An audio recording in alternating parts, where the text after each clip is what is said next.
نحمده ونصلي ونسلم على سيدنا ومولانا محمد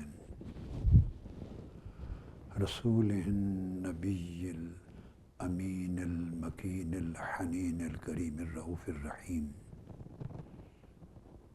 وعلى آله الطيبين الطاهرين وصحبه الكرام المتقين المخلصين اما بعد بسم اللہ الرحمن الرحیم۔ محترم مشائخ و علماء کرام، معلمین و معلمات، محققین و محققات اور جملہ اسکالرز، علماء، اساتذہ اور اہل علم و فکر، اور بطور خاص منہاجینز جو گریجویٹس ہیں اور ڈگری ہولڈرز ہیں جامعہ اسلامیہ منہاج القرآن اور منہاج یونیورسٹی لاہور کے، آپ سب کو السلام علیکم ورحمۃ اللہ وبرکاتہ۔ اللہ رب العزت کا شکر ہے جس کی توفیق سے ہم آج ایک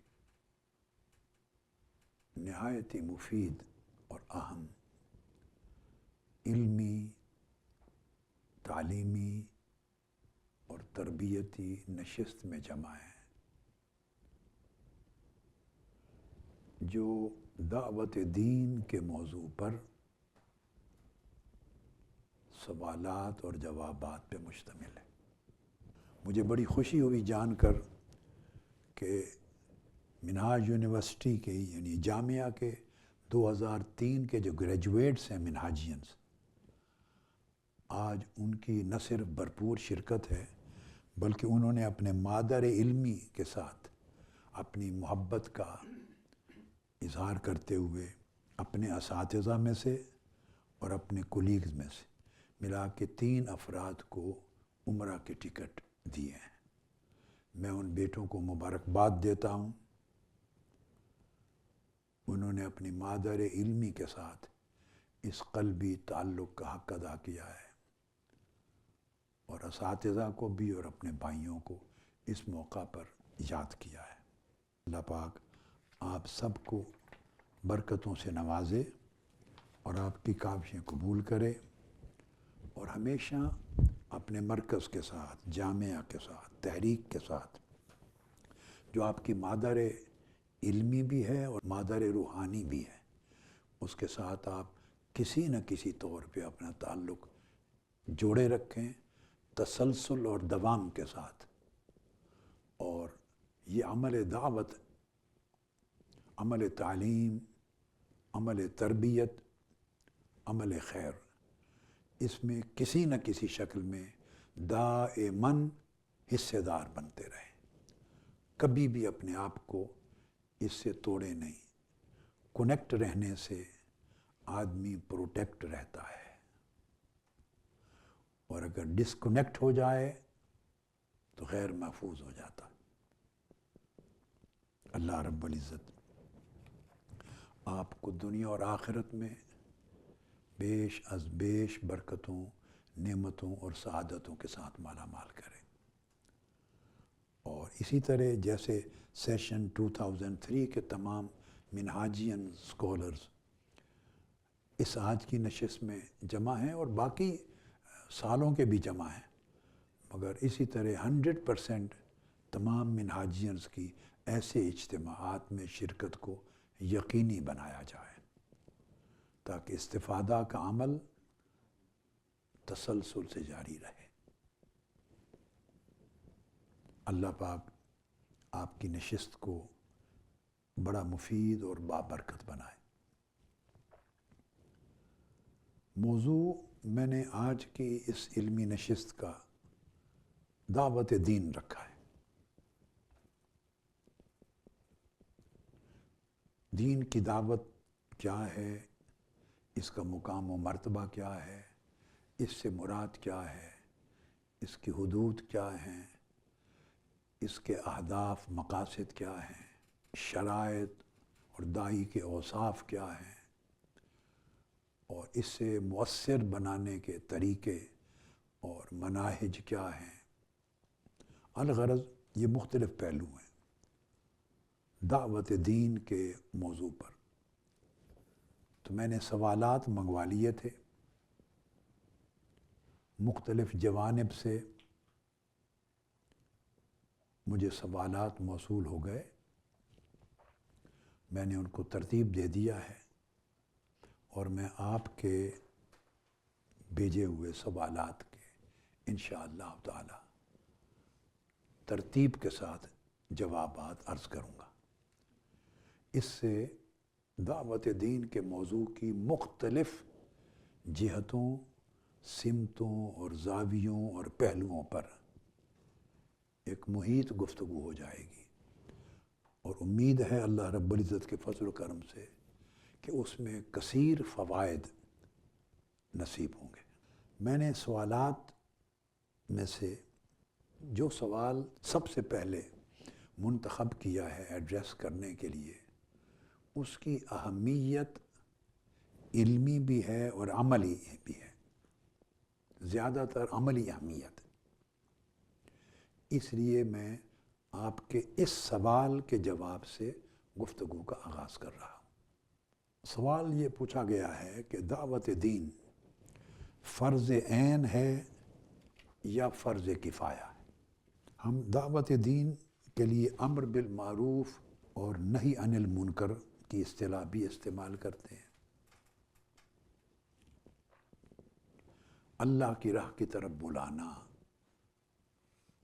خیر کی طرف بلانا، لوگوں کو شر سے بچنے کے قابل بنانا، خیر، نیکی اور بھلائی پر عمل پیرا ہونے کے قابل بنانا۔ یہ جو دعوت دین ہے، اس کے بارے میں واقعتاً ایک ابہام رہتا ہے، اس لیے اسی سوال سے آغاز کر رہا ہوں کہ یہ فرض عین ہے یا فرض کفایہ؟ فرض عین کا مطلب یہ ہے کہ کوئی ایسا حکم ہے شریعت میں جس کی ادائیگی کا اللہ رب العزت نے سب مسلمانوں کو جو عاقل و بالغ ہیں سب کو حکم دیا ہے،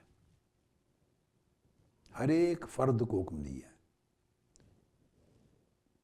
من حیث المجموع کہ یہ فرض ہے، یہ واجب ہے، اسے تم نے انجام دینا ہے۔ اور پھر وہ فرضیت اور وجوب امت کے ہر فرد پر مستقل طور پہ قائم رہتی ہے، اس ہی کو انجام دینا ہے جس قدر استطاعت ہو، اس کو کوئی دوسرا شخص ریپلیس نہیں کر سکتا۔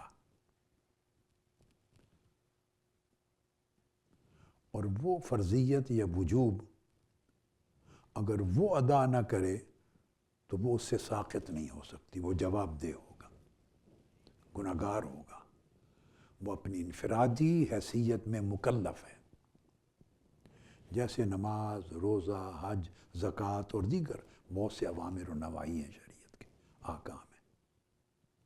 تو ایسا حکم جو دوسرے کچھ لوگوں کے انجام دینے سے آپ سے ساقط نہ ہو سکے اور آپ ہی کو ہر صورت انجام دینا ہو، آپ پر فرض ہو، تو اس کو فرض عین کہتے ہیں۔ اور دوسرے مذاہب یعنی شوافع اور ان کے ہاں الواجب العینی بھی کہا جاتا ہے۔ اور فرض کفایہ یا الواجب الکفائی، یہ اس حکم کو کہا جاتا ہے کہ جو اسی طرح من حیث المجموع امت پہ فرض کیا گیا یا واجب کیا گیا یا ان کے ذمے لگایا گیا، اس کی ادائیگی ان پر واجب کی گئی، مگر معاشرے میں سے کچھ لوگوں نے اسے مؤثر طور پہ ادا کر دیا۔ تو جب کچھ لوگوں نے مؤثر طور پہ اسے ادا کر دیا تو وہ وجوب یا فرضیت باقی لوگوں سے ساقط ہو گئی، گویا ان کے فرض یا واجب ادا کر دینے سے اب باقیوں کی عدم ادائیگی کا ان پر گناہ نہ رہا، جواب دہ نہ رہے۔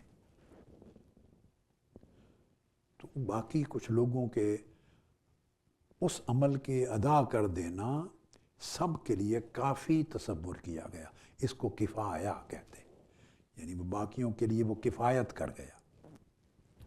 یہ دو اصطلاحیں ہیں جو سوال میں پوچھی گئی ہیں۔ اب آپ سمجھ گئے کہ اللہ کے دین کی دعوت دینا فرض ہے، اس کی فرضیت و وجوب میں کوئی شک نہیں، مگر سوال یہ ہے کہ کیا یہ فرض عین ہے، یعنی ہر شخص پر فرض ہے، اور کچھ سینکڑوں ہزاروں لوگ بھی اگر انجام دے رہے ہوں تو باقی کسی شخص پر یہ فرضیت ساقط نہیں ہوتی، یا دوسرے لوگوں کی انجام دہی سے باقی لوگ بری و ذمہ ہو جاتے ہیں اور فرضیت ساقط ہو جاتی ہے اور ان کا مواخذہ نہیں کیا جائے گا؟ یہ سوال ہے۔ اس نکتے پر قدیم زمانے سے، صدیوں سے علماء کرام اور فقہاء کے دو موقف رہے ہیں۔ میں پہلے انہیں بیان کروں گا، پھر میں اپنا موقف بیان کروں گا کہ میں کس نتیجے پر پہنچا ہوں۔ تو ایک موقف تو یہ ہے کہ یہ فرض کفایہ ہے، اس کو پہلے لیتا ہوں، جس کا مطلب یہ ہے کہ جب سب پر یہ فرض تھا، واجب کیا گیا تھا، مگر سوسائٹی میں سے کچھ لوگوں نے دین کی دعوت دینے کی ذمہ داری اٹھا لی۔ وہ علماء بھی ہو سکتے ہیں، ائمہ خطباء بھی ہو سکتے ہیں، اساتذہ مبلغین بھی ہو سکتے ہیں، وہ جماعتیں بھی ہو سکتی ہیں، تنظیمات بھی ہو سکتی ہیں، ادارے بھی ہو سکتے ہیں، یعنی سوسائٹی کے کئی لوگوں نے یا بہت سے لوگوں نے دعوت دین کی، الدعوت الی اللہ، اس کی ذمہ داری اٹھا لی اور نبھا لی، تو اس کے نتیجے میں یہ باقی لوگوں کے بہاف پر یہ ادائیگی کافی ہو گئی اور باقی لوگوں کے اوپر اس کی عدم ادائیگی کا گناہ اور حرج نہ رہا، ان سے وجوب اور فرضیت ساقط ہو گئی۔ تو علماء کے ایک طبقے کا خیال یہ رہا ہے اور انہوں نے کتابوں میں لکھا ہے۔ اب ان کی دلیل کیا ہے جو اس کو فرض کفایہ سمجھتے ہیں یا الوجوب الکفائی سمجھتے ہیں؟ وہ دلیل یہ دیتے ہیں کہ قرآن مجید کی آیہ کریمہ ہے، اعوذ باللہ من الشیطان الرجیم، یہ آل عمران کی آیت نمبر 104 ہے، وَلْتَكُمْ مِنْكُمْ أُمَّةٌ يَدْعُونَ إِلَى الْخَيْرِ وَيَأْمُرُونَ بِالْمَعْرُوفِ وَيَنْهَوْنَ عَنِ الْمُنْكَرِ وَأُولَٰئِكَ هُمُ الْمُفْلِحُونَ۔ وہ کہتے ہیں کہ تم میں سے ایک جماعت ایسی ہونی چاہیے جو خیر کی طرف دعوت دے، امر بالمعروف کرے، نہی عن المنکر کرے، اور وہ فلاح پانے والے ہوں گے۔ اس آیت سے وہ استدلال یہ کرتے ہیں کہ یہ جو لفظ آیا ہے وَلْتَكُمْ مِنْكُمْ أُمَّةٌ، کہ مسلمانوں تمہارے اندر ایک جماعت ایسی ہمیشہ ہونی چاہیے جو دعوت دین کا کام کرے، اچھائی کو حکم دے، برائی سے روکے۔ وہ کہتے ہیں یہ جو لفظ ہے منکم، یہ من تبعیدیہ ہے، اور تبعیدیہ بعد سے، اس کا مطلب یہ ہے کہ اگر تم میں سے بعض لوگ دعوت دین کے کام کے لیے کھڑے ہو جائیں اور وہ اس فرض کو انجام دینا شروع کر دیں تو پھر یہ باقی امت اور باقی معاشرے کے مسلمانوں سے اس کی فرضیت یا وجوب ساقط ہو گیا، وہ ان کے لیے کافی ٹھہرا۔ مگر ایک طبقہ معینہ خاص طور پر ہمیشہ دعوت دین کے کام پر قائم و دائم رہنا چاہیے، تب جا کر باقی لوگوں سے اس کی فرضیت ساقط ہوگی، جواب طلبی نہیں ہوگی۔ یہ ایک موقف ہے۔ اس موقف کی ایک اور دلیل پیش کرتے ہیں علماء جو اسے فرض کفایہ کہتے ہیں۔ وہ سورہ توبہ کی آیت نمبر 122 ہے۔ وہ اس آیت کریمہ سے بھی استدلال کرتے ہیں جس میں ارشاد فرمایا گیا، اعوذ باللہ من الشیطان الرجیم، وما كان المؤمنون لينفروا كافة فلولا نفر من كل فرقة منهم طائفة ليتفقهوا في الدين ولينذروا قومهم إذا رجعوا إليهم لعلهم يحذرون۔ اس میں ارشاد فرمایا گیا کہ ضروری نہیں کہ تم اللہ کا دین سیکھنے کے لیے سارے کے سارے نکل کھڑے ہو، ہر کوئی نکل جائے گھر سے، بلکہ کہتے ہیں کہ تم میں سے ہر طبقے کے اندر ایک جماعت ایسی ضرور ہو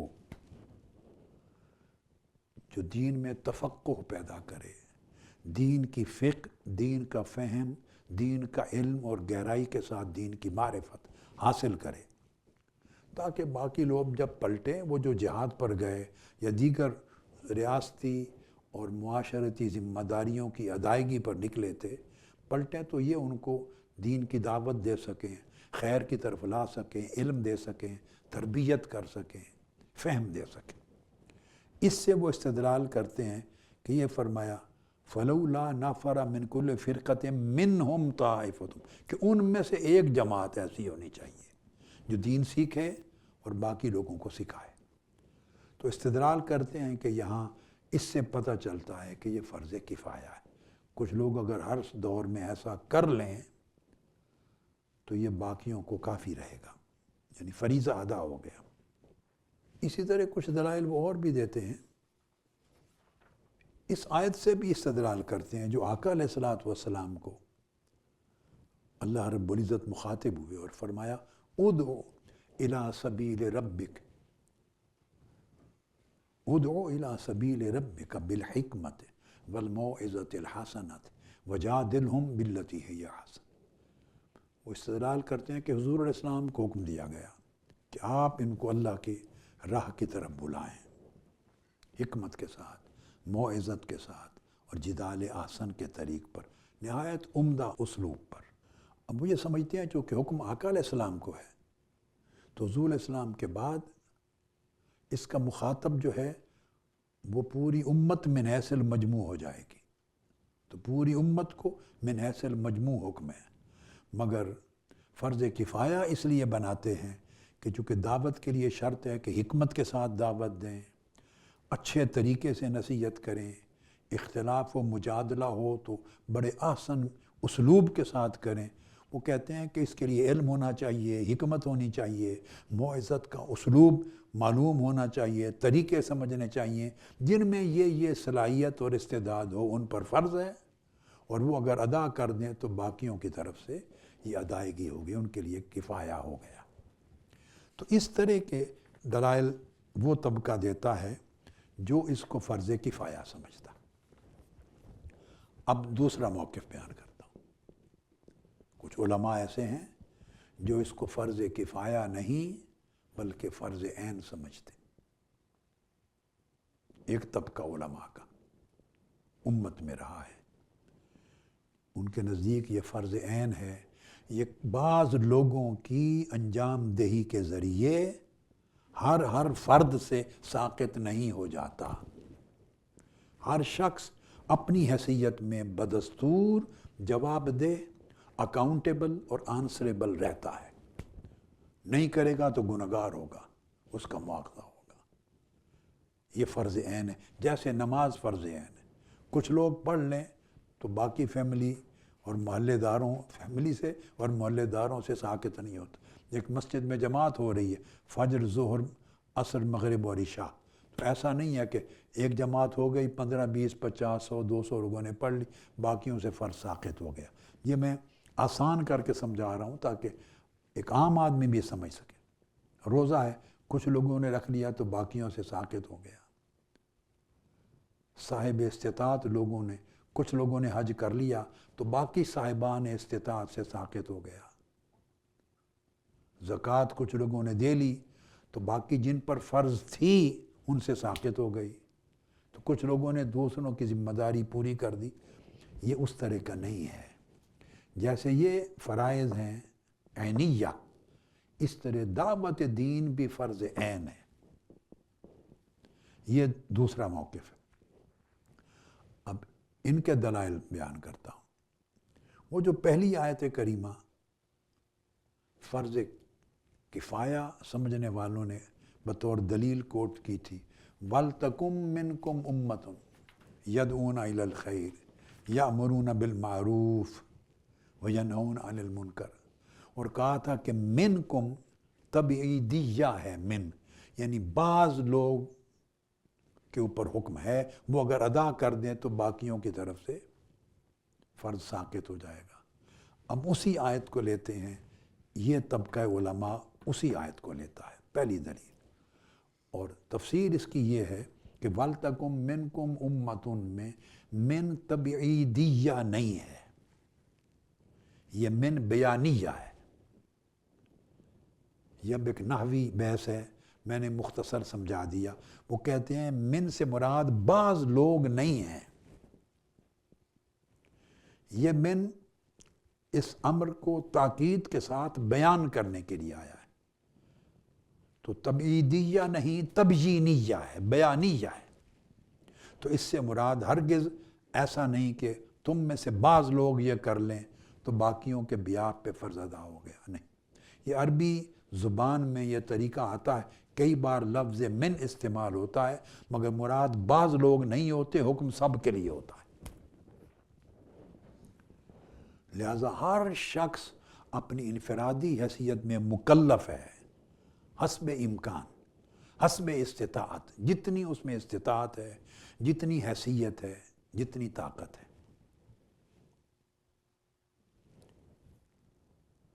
اب دوسری دلیل اس طبقے کی جو اس کو فرض عین سمجھتے ہیں، وہ اسی مضمون کی دوسری آیہ کریمہ لاتے ہیں جو آل عمران کی آیت نمبر 110 ہے. پہلی آیت جو میں نے کوٹ کی تھی وہ آل عمران کی 104 ہے. صرف درمیان میں 5 آیتیں ہیں. پھر یہ حکم ریپیٹ ہوا ہے. پہلی بار من آیا تھا، دوسری بار آیت نمبر 110 میں من نہیں آیا. تو من کے بغیر چونکہ وارد ہوا اور امت کا مقام و مرتبہ بیان ہوا، لہذا اشکال دور ہو گیا کہ من تبعیدیہ نہیں تھا، من بیانیہ تھا. پوری امت کا سٹیٹس بیان ہو رہا تھا.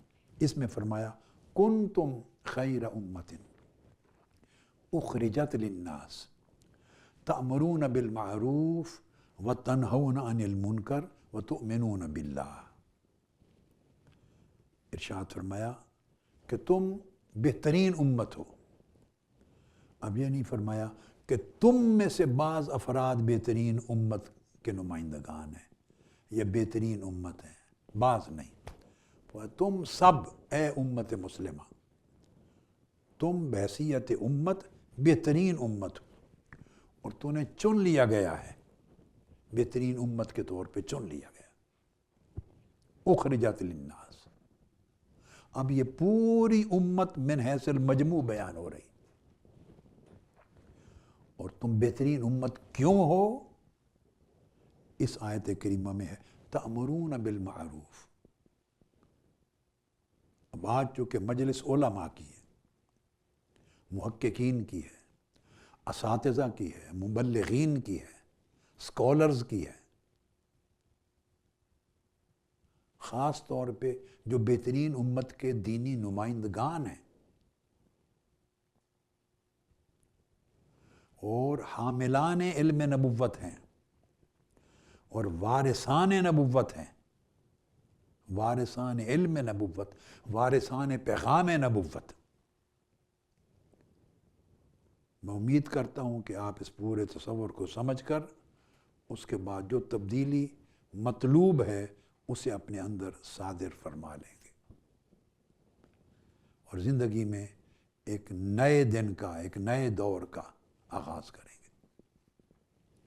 تو دوسرا طبقہ جو کہتا ہے فرض عین ہے، وہ دلیل یہ دیتے ہیں کہ اللہ رب العزت نے جو امت کو بہترین امت قرار دیا، خیریت، یہ جو بہترین ہونا ہے جس کو خیریت کہہ رہے ہیں، افضل امت ہونا، اس کا سبب ہی 3 چیزیں بیان کی ہیں۔ اگر یہ 3 چیزیں نہ ہوں یا تینوں میں سے کوئی ایک نہ ہو تو وہ امت بہترین امت رہتی ہی نہیں ہے، اس کی خیریت ہی سلب ہو جاتی ہے، اس کا یہ مرتبہ ہی نہیں رہتا کنتم خیر امت ہے کہ بہترین امت ہے۔ اسے بہترین امت کا جو ٹائٹل دیا گیا ہے، اس ٹائٹل دینے کے اسباب ہی 3 ہیں۔ اللہ پاک نے فرمایا کہ تم دعوت دیتے ہو دین کی، تأمرون بالمعروف، نیکی کا حکم دیتے ہو اور برائی سے لوگوں کو منع کرتے ہو، اور تیسرے درجے پر فرمایا وَتُؤْمِنُونَ بِاللَّهِ، اور اللہ پر ایمان لاتے۔ تو بنا استدلال یہ ہے، یہ جو میں کہہ رہا ہوں یہ میری نظر سے کتب میں نہیں گزری کہ انہوں نے یہ بنا استدلال بنائی ہے، انہوں نے تو یہ کہا جو میں پہلے بیان کر چکا ہوں، مگر میری سمجھ میں جو آیا کہ اس میں جو بہت بڑی مضبوط بنا استدلال ہے وہ یہ ہے کہ بہترین امت قرار دیے جانے کے سبب 3 بیان کیے، اور ان 3 اسباب میں پہلا سبب امر بالمعروف، دوسرا نہی عن المنکر۔ تو پہلے دونوں سبب دعوت دین پر قائم ہے، اور تیسرا بیان کیا تؤمنون باللہ۔ اگر امر بالمعروف اور نہی عن المنکر یعنی دعوت دین اگر فرض کفایہ ہے تو کیا ایمان باللہ بھی فرض کفایہ تصور ہوگا؟ 3 امور اکٹھے اللہ رب العزت نے اس امت کے بہترین امت کا سبب قرار دیا، ان کو اسباب خیریت قرار دیا۔ پہلے امر بالمعروف اور نہی عن المنکر، اور تیسرے نمبر پہ فرمایا تؤمنون باللہ، اللہ پر ایمان لانا۔ تو بنا استدلال یہ بنتی ہے کہ اگر پہلے 2 امور فرض کفایہ ہیں تو تیسرا فرض عین کیسے بن گیا؟ پھر لوگ کہیں گے کچھ لوگ ایمان لے آئے، اگر کچھ لوگ اب نہیں بھی لائے ان کا ایمان لانا فرض کفایہ ہو گیا، ان کی طرف سے فرضیت ادا ہو گئی اور ساقط ہو گئی۔ یہ ایمان بھلے نہ بھی لائیں تو پوچھا نہیں جائے گا کہ ان کی سوسائٹی کے کئی لوگ ایمان لا چکے تھے، ایسا تو نہیں ہے۔ پھر تفریق کس بنیاد پر؟ کہ 3 اسباب اللہ رب العزت نے بیان کیے امت کو بہترین ڈکلیئر کرنے کے، تیسرے سبب کو فرض عین بنا دیا اور 2 اسباب اٹھا کے فرض کفایہ بنا دی۔ اس کی کوئی وجہ نص قرآنی میں نہیں، ہاں اگر فقیہانہ طریقے سے کوئی گفتگو کی جائے اور اس کے استدلال باہر سے وضع کر کے لگائے جائیں تو الگ بات ہے، مگر سٹیٹ اوے جو قرآن مجید کی نص، عبارت النص میں، اشارت النص میں، دلالت النص میں، اقتضاء النص میں، چاروں بنیادوں پر جو بات سمجھاتی ہے وہ یہ کہ جو مرتبہ ایمان باللہ کا ہے وہی مرتبہ امر بالمعروف و نہی عن المنکر کا۔ یہ دوسری دلیل ہے جو اس کو فرض عین سمجھتے ہیں۔ اس کے بعد ایک تیسری دلیل ہے، وہ حدیث پاک سے لے لیتے ہیں۔ صحیح مسلم میں ہے، معروف حدیث ہے، آپ ہر وقت بیان کرتے ہیں، سنتے ہیں۔ حضور علیہ الصلوۃ والسلام نے ارشاد فرمایا من رأى منکم منکرا فلیغیرہ بیدہ فإن لم یستطع فبلسانہ فإن لم یستطع فبقلبہ ذلک اضعف الایمان۔ میں اس کے بعد بھی قرآنی آیات دوں گا، مگر جو دلائل دیے گئے ہیں اس طبقہ علماء کی طرف سے اس کے فرض عین ہونے کے میں ان کو پہلے بیان کر رہا ہوں۔ یہ کہتے ہیں اللہ رب العزت کے مبارک رسول، مقدس رسول صلی اللہ علیہ وسلم نے حکم فرمایا تم میں سے جو شخص برائی کو دیکھے، منکر کو دیکھے،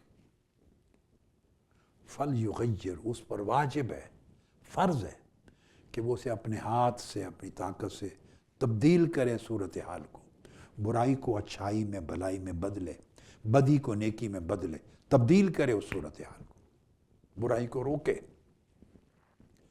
اور اگر تم ہاتھ سے نہ روک سکو، یعنی اپنی جو عملی ایفرٹس ہیں اس سے نہ روک سکو تو پھر زبان سے روکو، منع کرو اس برائی کو، اسے ختم کرو تاکہ برائی مٹے اور اچھائی اس کی جگہ لے۔ یہ ہے فَلْيُغَيِّرْ، بدی مٹے اور نیکی اس کی جگہ لے۔ فَإِن لَّمْ يَسْتَطِعْ فَبِقَلْبِهِ، یہاں پر ہمارے علماء 99% 99% مغالطہ کھا گئے، خطبہ، واعظین، اور آپ بھی سنتے رہیں گے، زندگی گزر گئی یہ بات سنتے ہوئے اور کہتے ہوئے۔ وہ کیا کہ اگر زبان سے بھی نہ کر سکے تو وہ کہتے ہیں کہ پھر دل سے برا جانے، برائی کو دل سے برا جانے، اور یہ ایمان کا کمزور ترین درجہ ہے۔ یہاں آ کے ہم ٹھوکر کھا گئے ہیں، دل سے برا جانے، یہ حدیث پاک میں حضور علیہ الصلوۃ والسلام نے فرمایا ہی نہیں ہے۔ یہاں آ کر ہم نے معنی کو تبدیل کر دیا۔ حکم برا جاننا یا نہ جاننا اس کا نہیں تھا، حکم تھا فَلْيُغَيِّرْهُ بِيَدِهِ۔ علماء کرام اور محققین اور اسکالرز بڑی توجہ سے اس نقطے کو دل و دماغ میں بٹھانے۔ حکم تھا فَلْيُغَيِّرْهُ، برائی کو بدل دینا، اپنی عملی ایفرٹ کے ساتھ، نیکی کے ساتھ بدل دینا، بدی کو نیکی سے، برائی کو اچھائی اور بلائی سے، شر کو خیر سے بدلنا، یہ حکم تھا۔ اور فرمایا کہ اگر عملی سٹرگل سے بدل نہ سکو تو پھر زبان کی سٹرگل سے، اپنی زبان کی کاوش اور کوشش سے اور اس کی مؤثریت سے اس کو بدلو۔ حکم وہی فَلْيُغَيِّرْ ہو چلے گا، بدلو۔ تو جب دو جگہ بدلنے کا حکم تھا، خواہ عملی سٹرگل سے بدلو، خواہ قول سے، تبلیغ سے، دعوت سے، قول سے بدلو، تو تیسری جگہ جب دل کی باری آئی تو یہ برا سمجھنا کیوں آ گیا؟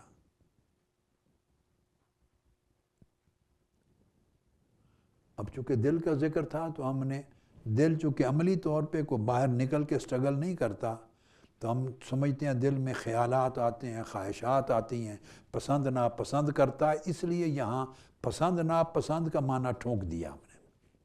نہیں، تو فَبِقَلْبِهِ کا مطلب یہ تھا کہ پھر دل و دماغ سے اس کو بدلنے کی کوشش کرو۔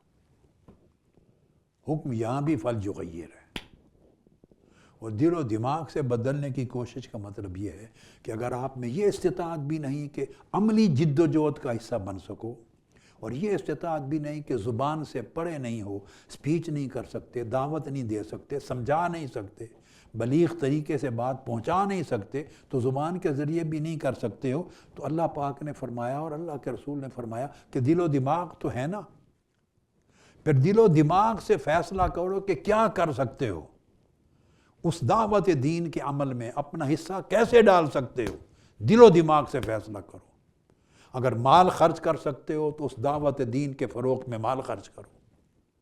اگر اپنی دیگر توانائیاں سوچ کی صرف کر سکتے ہو تو دعوت دین اور امر بالمعروف اور نہی عن المنکر کے لیے اپنی توانائیاں خرچ کرو۔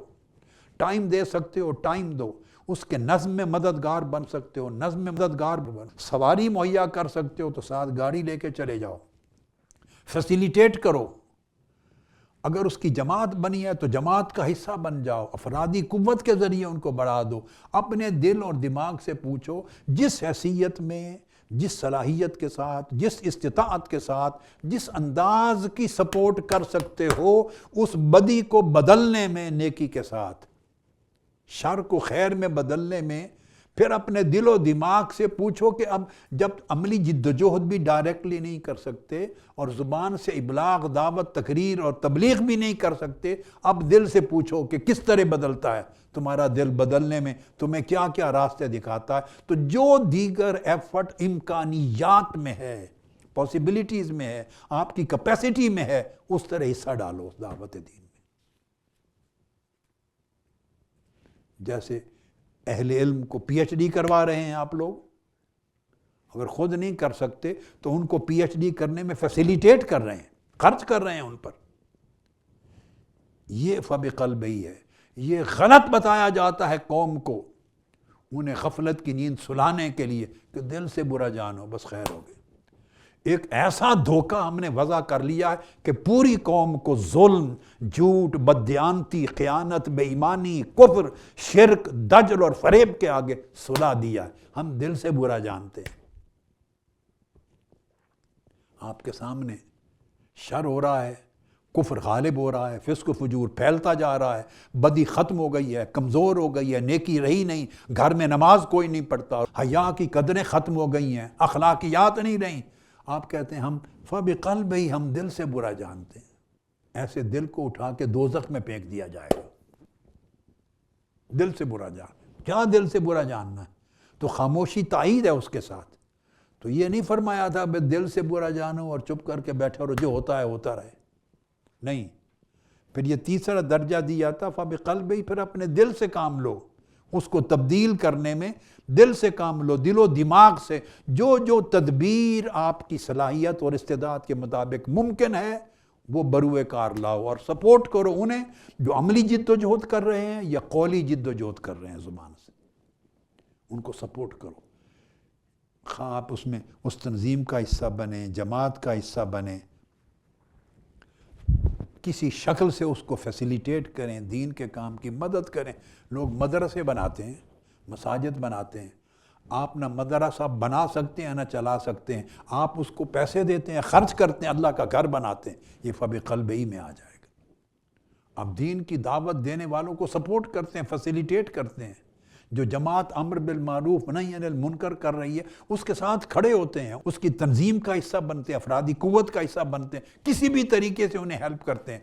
تو ہیلپ کرو ان کی دل و دماغ سے، دل سے پوچھو کہ اب دو چیزیں نہیں تو اور کون کون سے راستے ہیں، مگر آپ کو اس کا حصہ بننا ہے۔ دل کا مطلب ہے کہ دل سے حصہ بنو اس کا، نیک نیتی کے ساتھ۔ پھر ایک اور حدیث بھی اس میں دلیل ہے جس میں حضور علیہ السلام نے فرمایا بلغوا انی ولو آیہ اور حدثوا انی ولو آیہ، میری طرف سے میرے پیغام کو لوگوں تک پہنچاؤ، پوری امت کے ہر فرد کو کہا علیہ السلام۔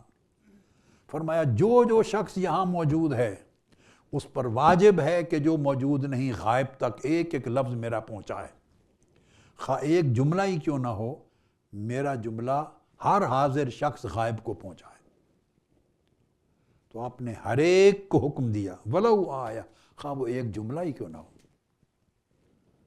تو اس میں یہ خطاب ایک ایک شخص کو انفرادی طور پہ ہے، وہ پہنچائے اپنی استطاعت کے مطابق، اپنی ایبیلٹی، اپنی کیپیسٹی، اپنی کیپیبلٹی کے مطابق پہنچائے۔ خیر کا ایک جملہ ہی پہنچا دے، اور خیر کا ایک جملہ تو بالکل جو ان پڑھ ہے وہ بھی پہنچا سکتا ہے، والدین میں سے ہے، اساتذہ میں سے ہے، پڑوسیوں میں سے ہے، فیملی کے بڑوں میں سے ہے، یہ تو پہنچا سکتے ہیں نا کہ سچ بولا کرو۔ اس میں کون سا تفقہ فی الدین درکار ہے؟ یہ تو کائناتی و آفاقی اصول اور مسلمات ہیں، ہر زمانے میں، ہر معاشرے میں، ہر دور میں، انسانوں کے ہر طبقے میں ہر ایک کو معلوم ہے، یہ بدیہی فطری مسلمات۔ آپ کہیں بھی نہیں پڑھے تب بھی پتہ ہے کہ جھوٹ بولنا برائی ہے، سچ بولنا اچھائی ہے۔ تو یہ تو امر بالمعروف میں آتا ہے نا کہ کسی کو سمجھا دیں کہ سچ بولیں، جھوٹ نہ بولیں۔ یہ تو بغیر پڑھے بھی سمجھ میں آتا ہے کہ انصاف کریں، ظلم نہ کریں۔ بغیر پڑھے ایک حرف بھی نہ پڑھا ہو آپ نے کتاب کا تب بھی اتنی تو سمجھ میں آتا ہے کہ خیانت نہ کریں، امانت اور دیانت کریں، وعدہ کریں تو پاسداری کریں، نیکی کریں، برائی نہ کریں، ظلم نہ کریں، اچھائی کریں، پورا تولیں، کم نہ تولیں، رزق حلال کمائیں، رزق حرام نہ کمائیں۔ اگر اس کی شرعی تفصیلات معلوم نہیں تو اجمالاً اتنی بات تو ہر ایک کو آتی ہے نا، یہ بھی دعوت میں آتا ہے۔ ولو آیا، ایک جملہ بھی کیوں نہ ہو، جو میرے پیغام جس نے سنا ہے وہ آگے پہنچائے۔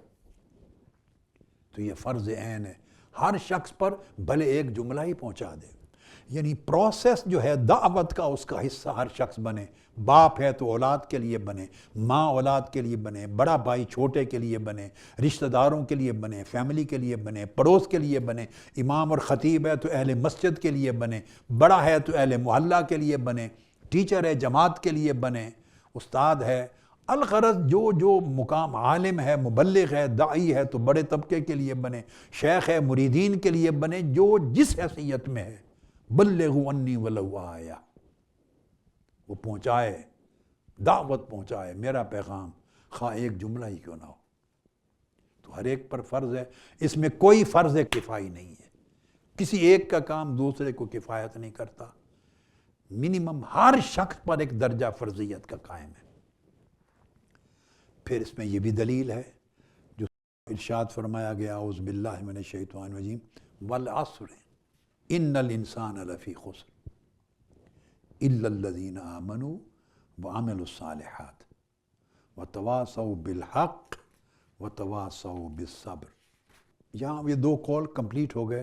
اب یہاں سے میں اپنی ذاتی، اپنی تحقیق، اپنا مطالعہ، ذاتی رائے عرض کر رہا ہوں کہ جیسے اللہ رب العزت نے فرمایا، قسم ہے زمانے کی، ان الانسان لفی خسر۔ اب میں نے دونوں اقوال بیان کر دیے، علماء اور دونوں طبقات کے دلائل بیان کر دیے، میں اپنی ذاتی رائے اب دے رہا ہوں، میری عاجزانہ تحقیق، زندگی بھر کا مطالعہ، مشاہدہ، کرکس، خلاصہ پوری زندگی کا وہ دے رہا ہوں، اور وہ یہ کہ میری دانش میں دعوت دین فرض کفایہ ہرگز نہیں ہے، یہ فرض عین ہے۔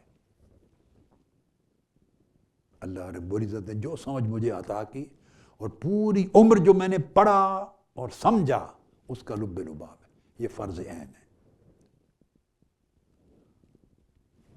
اور اس کو میں آگے پھر اس کے مختلف ایسپیکٹ، فرض کفایہ جو ہے اس کو میں اس میں لا کر پھر سمجھاتا ہوں کہ فرض کفایہ کس مقام پہ کھڑا ہے اور فرض عین کس مقام پہ، دونوں کو جمع کرتا ہوں اپنی ذاتی رائے میں۔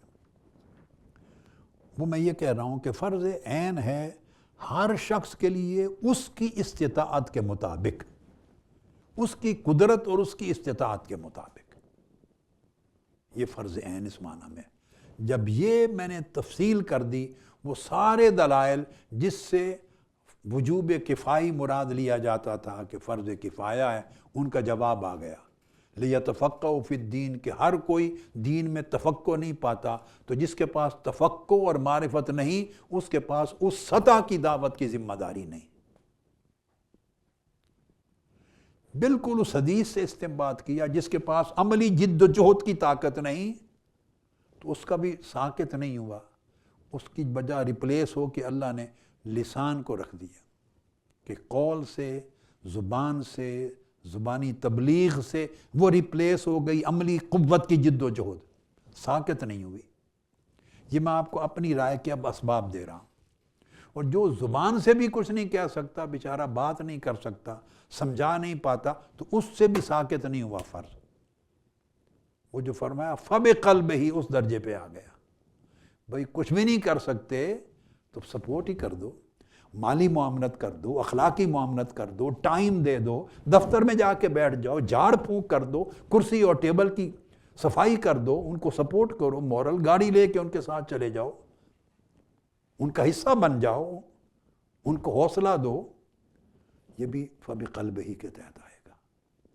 گویا جس شخص کی جتنی استطاعت ہے، صلاحیت ہے، سوجھ بوجھ اور سمجھ ہے، اور جتنا اس کا حلقہ اثر ہے، اس اعتبار سے کسی سے یہ فرض ساقط نہیں ہوتا، ہر شخص کو کرنا ہے۔ لہٰذا پوری قوم گناہگار ہے، اور قوم کا ہر شخص گناہگار ہے، امت کا ہر شخص گناہگار ہے جو فریضہ دعوت ادا نہیں کر رہا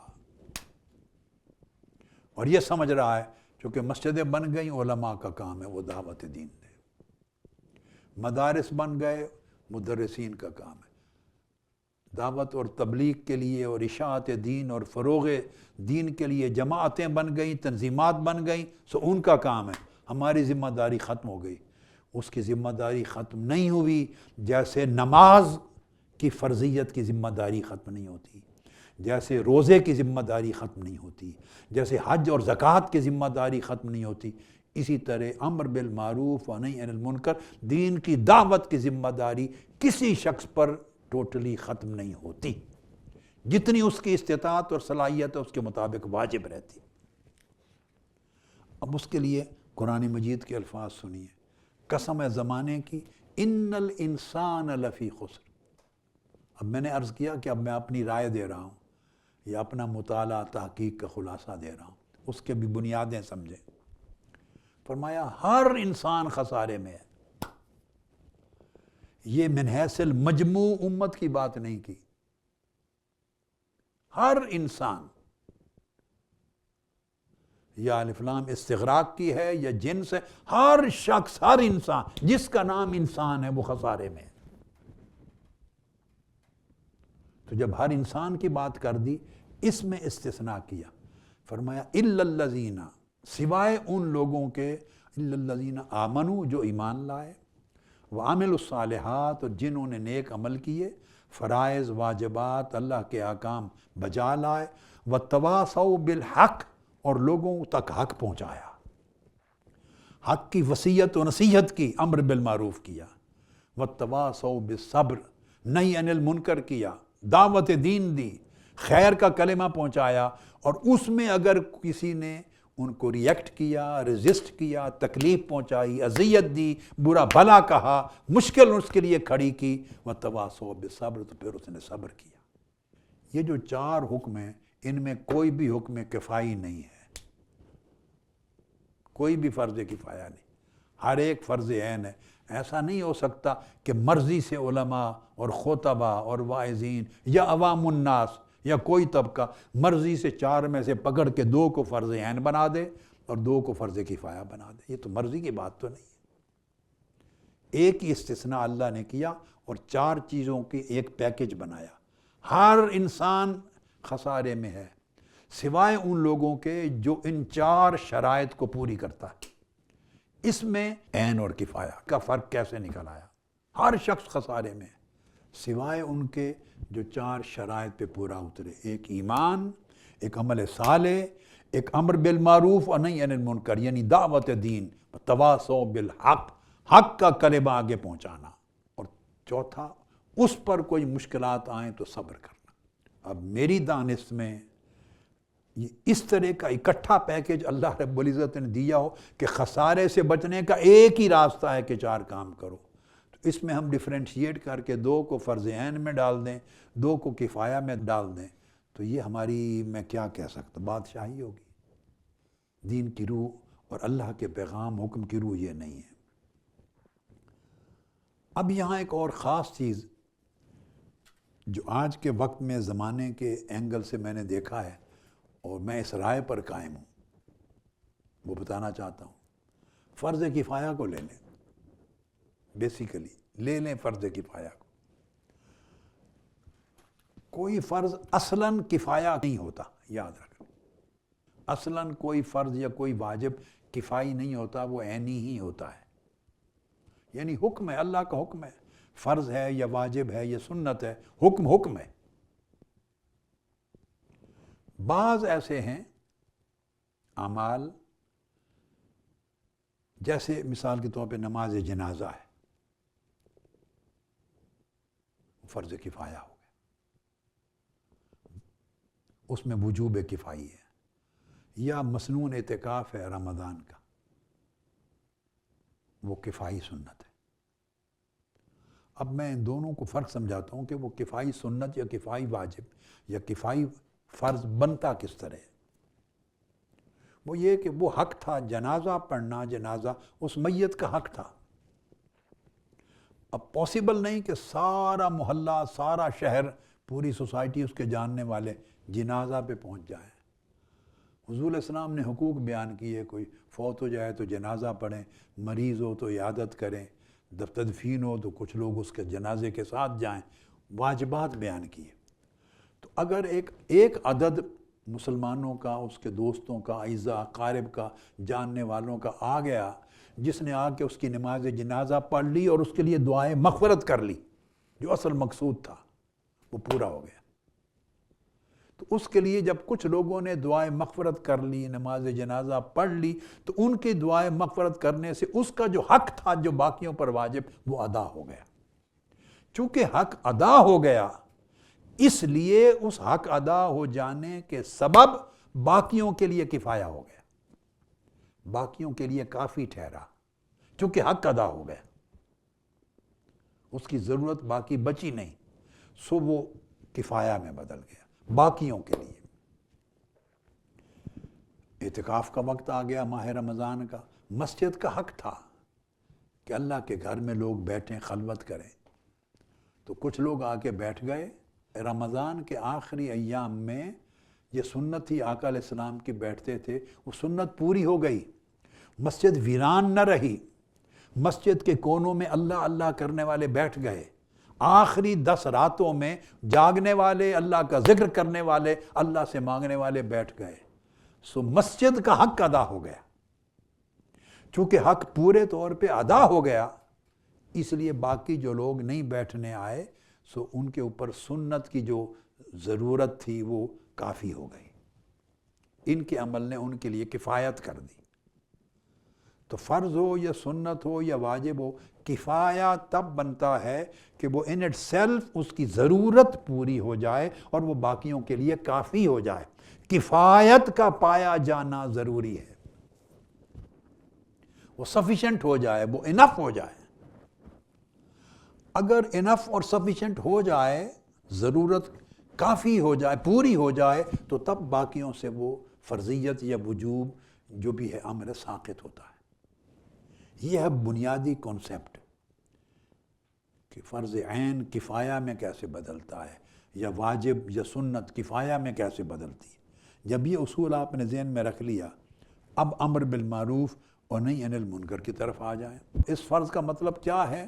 معاشرے کے لوگوں کو برائی سے روکنا اور نیکی اور اچھائی کی طرف راغب کرنا، ان کی زندگی میں نیکی اور اچھائی کو داخل کرنا، انہیں اللہ کی راہ کی طرف بلانا اور شیطان کی راہ سے ہٹانا، انہیں عدل اور انصاف کی طرف بلانا اور ظلم اور ناانصافی سے روکنا، انہیں حیا کی طرف بلانا اور بے حیائی سے روکنا، انہیں جہالت سے نکالنا اور علم کے نور سے آراستہ کرنا، انہیں کفر اور معصیت اور گناہگاری سے نکالنا، روکنا اور اطاعت، فرما برداری اور اللہ کی بندگی کی طرف لانا۔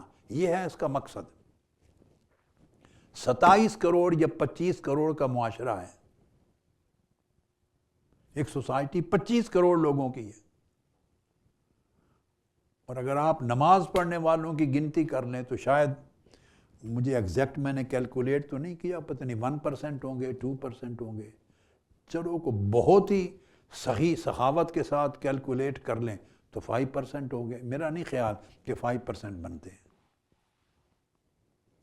آپ بزنس کرتے ہیں، آپ بیٹھے ہیں، ایک سوسائٹی میں رہتے ہیں، ایک معاشرے میں رہتے ہیں، شب و روز آپ کا برتاؤ ہے لوگوں کے ساتھ۔ کتنے لوگ ہیں جو دین پر، اللہ کا خوف رکھنے والے، ایمان کے نور سے سینوں کو مزین کرنے والے، شر سے، گناہ سے، معصیت سے، حرام کاری سے، حرام خوری سے بچنے والے، سچ بولنے والے، نیکی کرنے والے، دھوکہ نہ دینے والے، خیر پر چلنے والے، مسجد میں آ کے اللہ کے حضور سجدہ ریز ہونے والے۔ تناسب کر لیں، 25 کروڑ کا معاشرہ ہے، کتنے پرسنٹیں کرتے ہیں؟ تو مقصود تھا دعوت الی الخیر، امر بالمعروف نہی عن المنکر، شر کو دبانا، خیر کو غالب کرنا، نیکی کو لوگوں کی زندگی میں پہنچانا۔ اگر تو کچھ علماء، کچھ جماعتوں اور مسجدوں اور کچھ طبقات کی کاوش سے، اس دعوت سے وہ خیر غالب آ رہی ہے اور شر دب رہا ہے، اگر مقصد پورا ہو گیا ہے اور ضرورت کافی طور پہ پوری ہو گئی ہے، تو پھر یہ فرض کفایہ ہے۔ اور اگر آپ کے سامنے ہے شر تیز رفتاری سے اس کا سیلاب آتا جا رہا ہے، بدکاری کا، بے حیائی کا، جھوٹ کا، غبن کا، بددیانتی کا، حرام خوری کا، حرام کاری کا، ایک دوسرے کی چغلی، گلے کاٹنے، چوری چکاری، حلال حرام کا فرق مٹتا جا رہا ہے، اور نمازیں غائب ہو گئی ہیں، اللہ کا خوف نہیں رہا، آخرت کا خوف نہیں رہا، ہر شخص دنیا داری، دنیا پرستی اور دین کے خلاف عملی طور پہ بغاوت کا مرتکب ہو رہا۔ اگر اس کا غلبہ ہوتا جا رہا ہے تو پھر جتنا کام دعوت کا ہو رہا ہے وہ کافی نہیں ہے۔ جب وہ کام کافی نہ ہو، ضرورت پوری نہ ہو رہی ہو، تو کفایہ رہتا ہی نہیں ہے، وہ عین ہو جاتا ہے۔ چونکہ کفایہ اصل نہیں تھا، وہ عین کا بدل تھا، تو اس کی عینیت بحال ہو جائے گی۔ یہ طریقہ ہے جس طرح امام اعظم، امام مالک، امام شافعی، امام احمد بن حنبل، امام ابو یوسف، امام محمد سے لے کر اوائل دور کے ائمہ جس طرح سوچتے تھے اور مسائل اور ان کے احکام کی درجہ بندی کرتے تھے اور استنباط و استخراج کرتے تھے، کئی صدیوں میں اس طریقے سے وہ تعین کرتے تھے۔ ایسا نہیں کرتے تھے کہ جس نے کتاب میں لکھ دیا وہ شرعی نص بن گئی فار ایور، ایسا نہیں ہے۔ وہ حالات کو دیکھ کر کتاب و سنت کے احکام کا استخراج کرتے تھے۔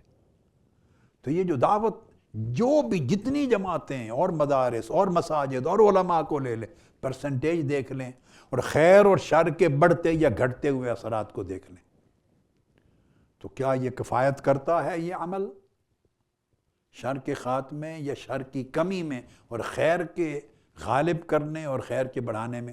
آپ میں سے ہر شخص کہے گا نہیں۔ تو جب کفایت نہیں کرتا تو فرض کفایہ نہیں ہے، پھر کفائیت ختم ہے، عینیت بحال ہے۔ تو آج کے دور میں جہاں منکرات غالب آ گئی ہیں،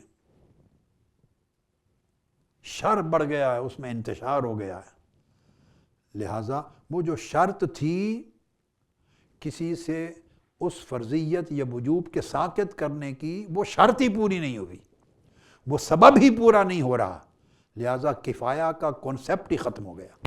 یہ فرض عین تھا۔ پہلے زمانوں میں کچھ لوگوں کی کاوشیں میجورٹی خیر کے لیے دعوت دیتی تھی، سو وہ کافی رہتی تھی، تو کفایہ کا کنسپٹ تھا۔ صحابہ کرام میں سے ہر ایک شخص داعی تھا، اپنے گھر والوں کے لیے، محلے والوں کے لیے، پڑوسیوں کے لیے، بچوں کے لیے، ہر شخص داعی تھا، ہر شخص معلم تھا۔ تابعین، اتباع التابعین، سلف صالحین۔ اور پھر ہم نے اپنا دور، وہ تو بہت پہلے کی بات ہے، ہم نے اپنی بچپن اور نوجوانی کا دور دیکھا ہے کہ مجموعی طور پہ ہوا اور فضا میں، گھروں اور محلوں میں اور گلیوں کوچوں میں خیر زیادہ پھیلی ہوئی تھی، خیر کا گراف زیادہ تھا، خیر زیادہ طاقتور تھی۔ آپ یوں سمجھ لیں خیر کا اماؤنٹ، خیر کی مقدار بہت زیادہ تھی بنسبت شر کے، حیا زیادہ تھا بنسبت بے حیائی کے، سچ زیادہ تھا بنسبت جھوٹ کے، رشوت کم تھی، رزق حلال کا فکر زیادہ تھا۔ پورے محلے میں کوئی ایک شخص اگر دفتر میں کام کرتا رشوت لیتا ہے تو ایک ایک بچے کو پتہ ہوتا تھا یہ راشی کا گھر ہے، اس کے گھر سے آنے والا کھانا یا میٹھے چاول یا کوئی سویٹ ڈش جو لوگ ایک دوسرے کے گھروں میں بھیجتے تھے وہ انڈیل کے پھینک دیتے تھے ان کے چلے جانے کے بعد، یعنی جانتے ہوئے کہ رشوت آتی ہے اس گھر کا آیا ہوا کھانا نہیں کھاتے تھے۔ یہ میں نے سب اپنی آنکھوں سے دیکھا ہوا ہے۔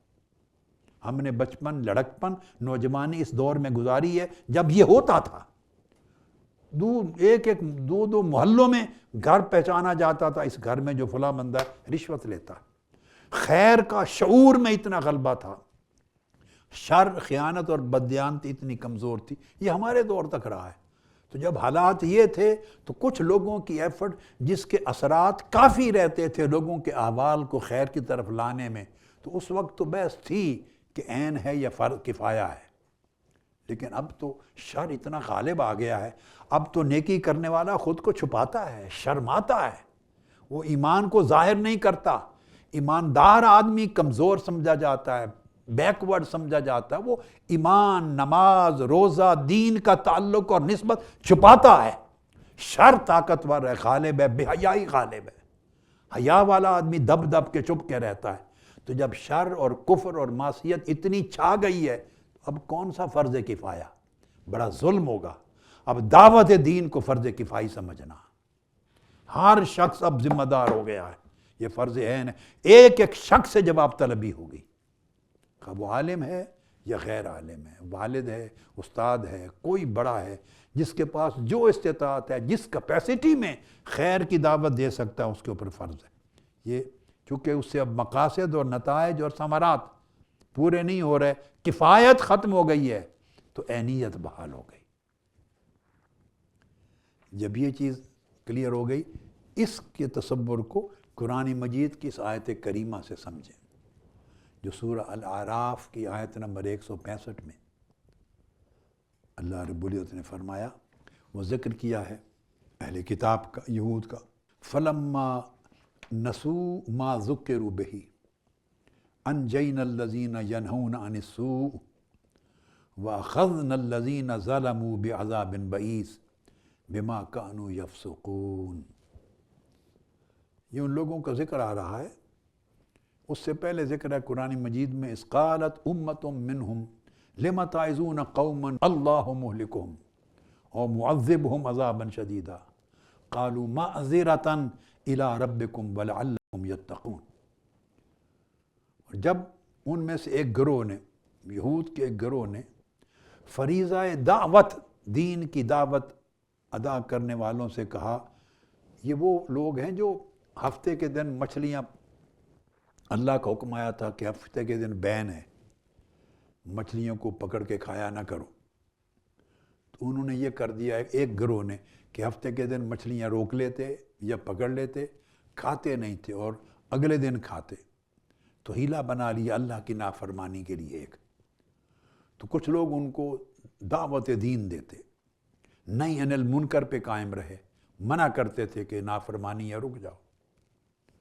اور کچھ لوگوں نے کہا کہ کیوں ان کو روکتے ہو، ان پر اللہ کا عذاب ہو کے رہنا ہے، اللہ نے ان کو ہلاک کرنا ہی کرنا ہے، سو انہیں روکنے کا، یعنی انہیں دعوت دینے کا، معروف کی اور منکر سے بچنے کا حکم دینے کا کوئی فائدہ نہیں. تو گروہ ہو گئے. اور ایک طبقہ وہ تھا جو نافرمانی کرتا تھا. تو اللہ رب العزت نے فرمایا جب وہ ہماری نصیحت کو بھول گئے تو ہم نے صرف ان لوگوں کو بچایا عذاب سے.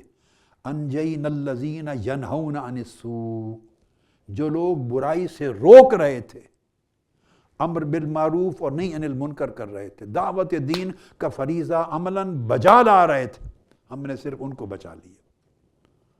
اور باقی ظالم لوگ تھے، ان کو سخت عذاب میں، برے عذاب میں پکڑ لیا. اس پر ائمہ نے اقوال ہیں، میں خلاصہ ہی بیان کر رہا ہوں. کہا کہ 3 گروہ ہو گئے تھے یہود میں اس وقت، بنی اسرائیل کے 3 گروہ. ایک گروہ وہ جو نافرمانی کرتا تھا، کھلی نافرمانی کرتا تھا. ایک گروہ وہ جو دعوت کا کام کرتا تھا، امر بالمعروف نہیں عن المنکر، ان کو روکتا تھا نافرمانی سے. اور تیسرا گروہ وہ جو خود بھی گناہ تو نہیں کرتا تھا مگر خاموش ہو گئے تھے، نصیحت بھی نہیں کرتے تھے، دعوت کا کام بھی نہیں کرتے تھے، امر و نہی کا بھی نہیں کرتے تھے. تو بتایا گیا کہ صرف دعوت کا کام کرنے والے، امر بالمعروف اور نہیں عن المنکر کرنے والے لوگ، ایک طبقہ، ان کو اللہ نے نجات دے دی، بچا لیا گیا. وَهَلَكَتِ الْفِرْقَتَانِ، اور 2 طبقے، گناہ کرنے والے اور خاموش رہنے والے جو دعوت کا کام چھوڑ گئے تھے، دونوں کو ہلاک کر دیا گیا. اس کی اور تفصیلات بھی ہیں مگر میں نے خلاصتاً یہ بات بیان کر دی کہ دونوں کو ہلاک کر دیا اللہ رب العزت. پھر قرآن مجید کی ایک اور آیہ کریمہ ہے، یعنی فوکس کر رہا ہوں. فرمایا اعوذ باللہ من الشیطان الرجیم الذین ان مکناہم فی الارض اقاموا الصلاۃ وآتوا الزکاۃ وامروا بالمعروف ونہوا عن المنکر. اگر ہم انہیں زمین میں تمکن عطا کر دیں، اقتدار دے دیں، تو نماز کا نظام قائم کریں گے، زکوٰۃ کا نظام قائم کریں گے، اور امر بالمعروف کا فریضہ انجام دیں گے، اور نہیں عن المنکر کا فریضہ انجام دیں گے. اس میں یہ خیال بھی آ سکتا ہے کہ یہ ان لوگوں سے کہا گیا ہے کہ جن کو اقتدار دے دیا جائے تو وہ یہ نظام قائم کریں گے. نہیں، اس سے یہ اخذ کرنا درست نہیں ہوگا.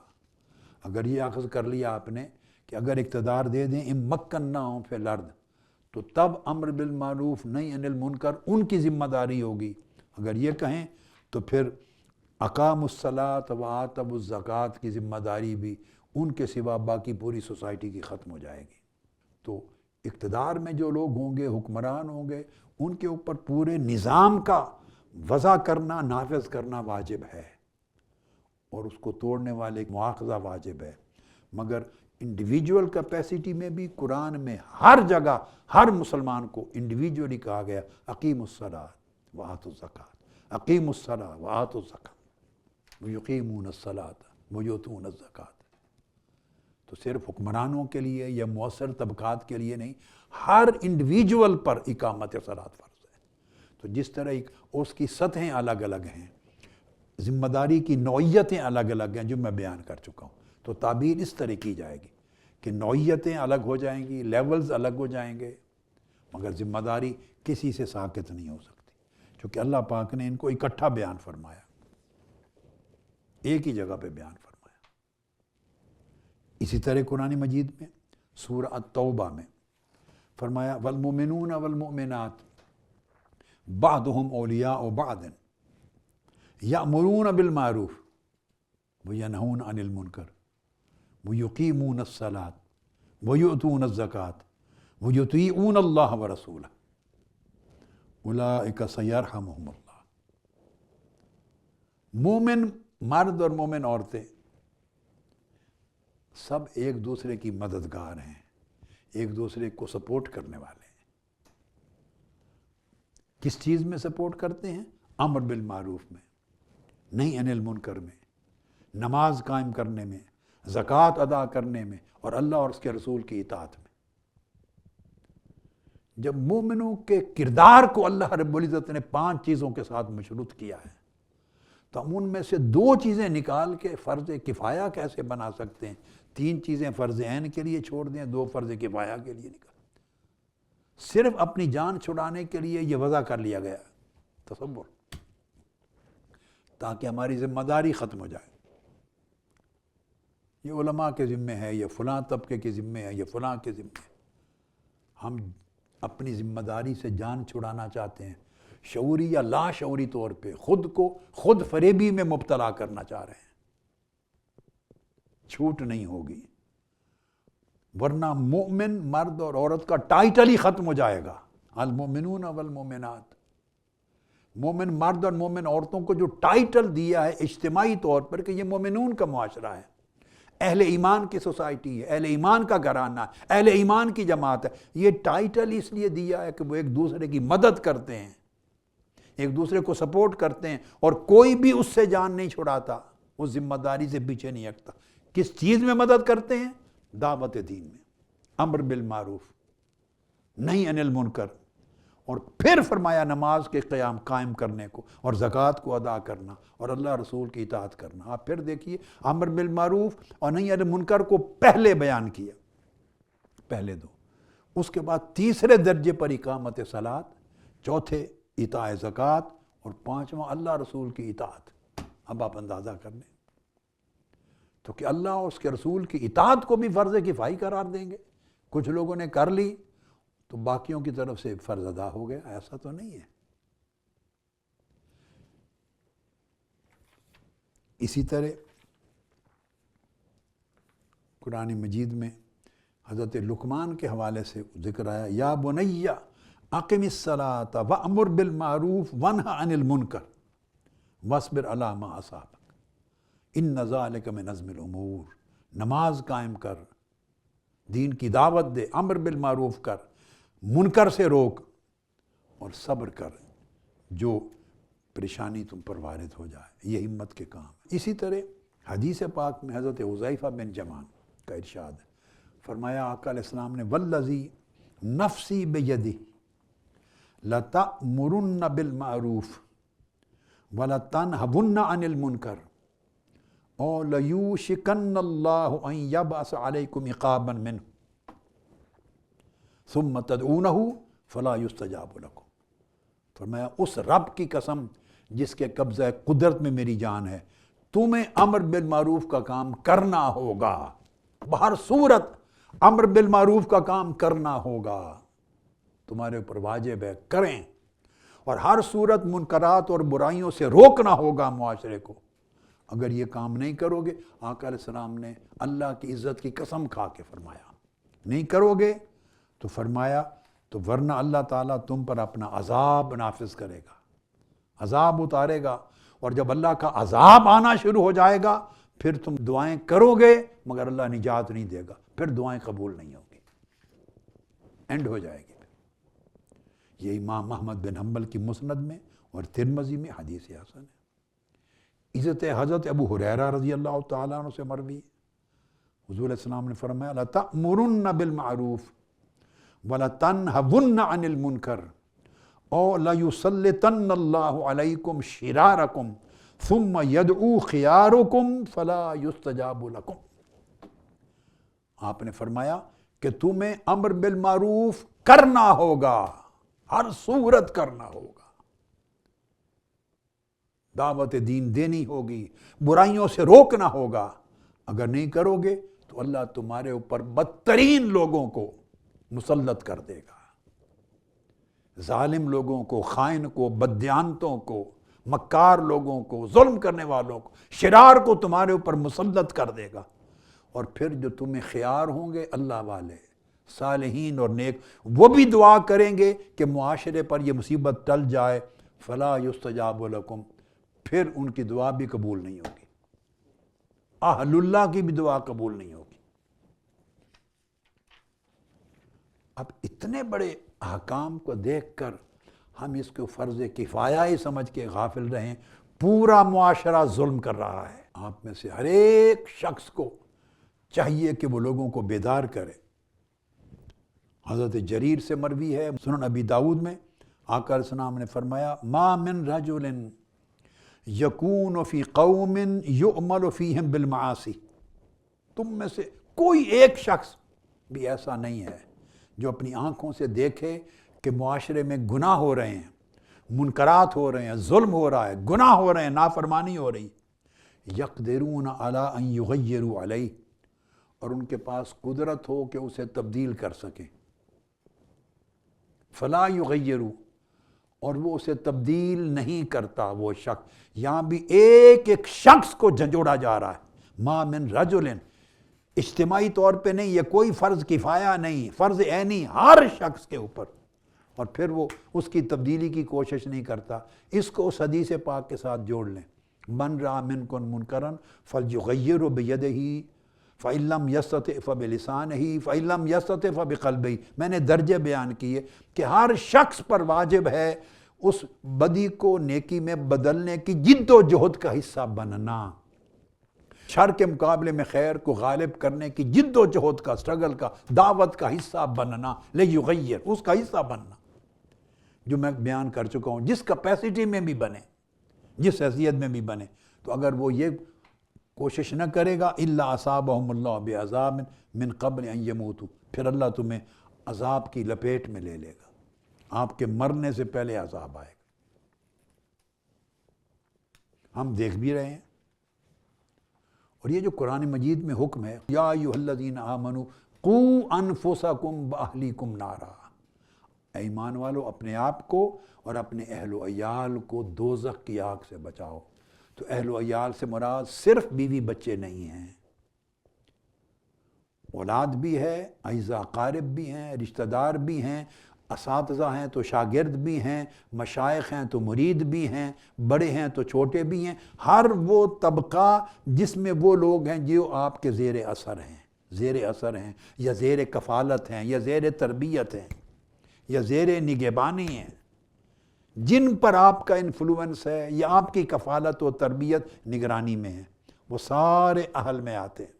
آل فرعون بار بار قرآن میں آیا ہے نا، مراد صرف اس کی فیملی نہیں تھی، اس کے فالورز بھی تھے۔ قرآن مجید میں اس کے سب فالورز کو آل فرعون کہا ہے۔ جو آپ کے فالورز ہیں، آپ کے زیر اثر ہیں، جنہیں آپ سمجھائیں تو وہ اثر لے سکتے ہیں، پلٹ سکتے ہیں، برائی سے ہٹ کر نیکی کی طرف آ سکتے ہیں۔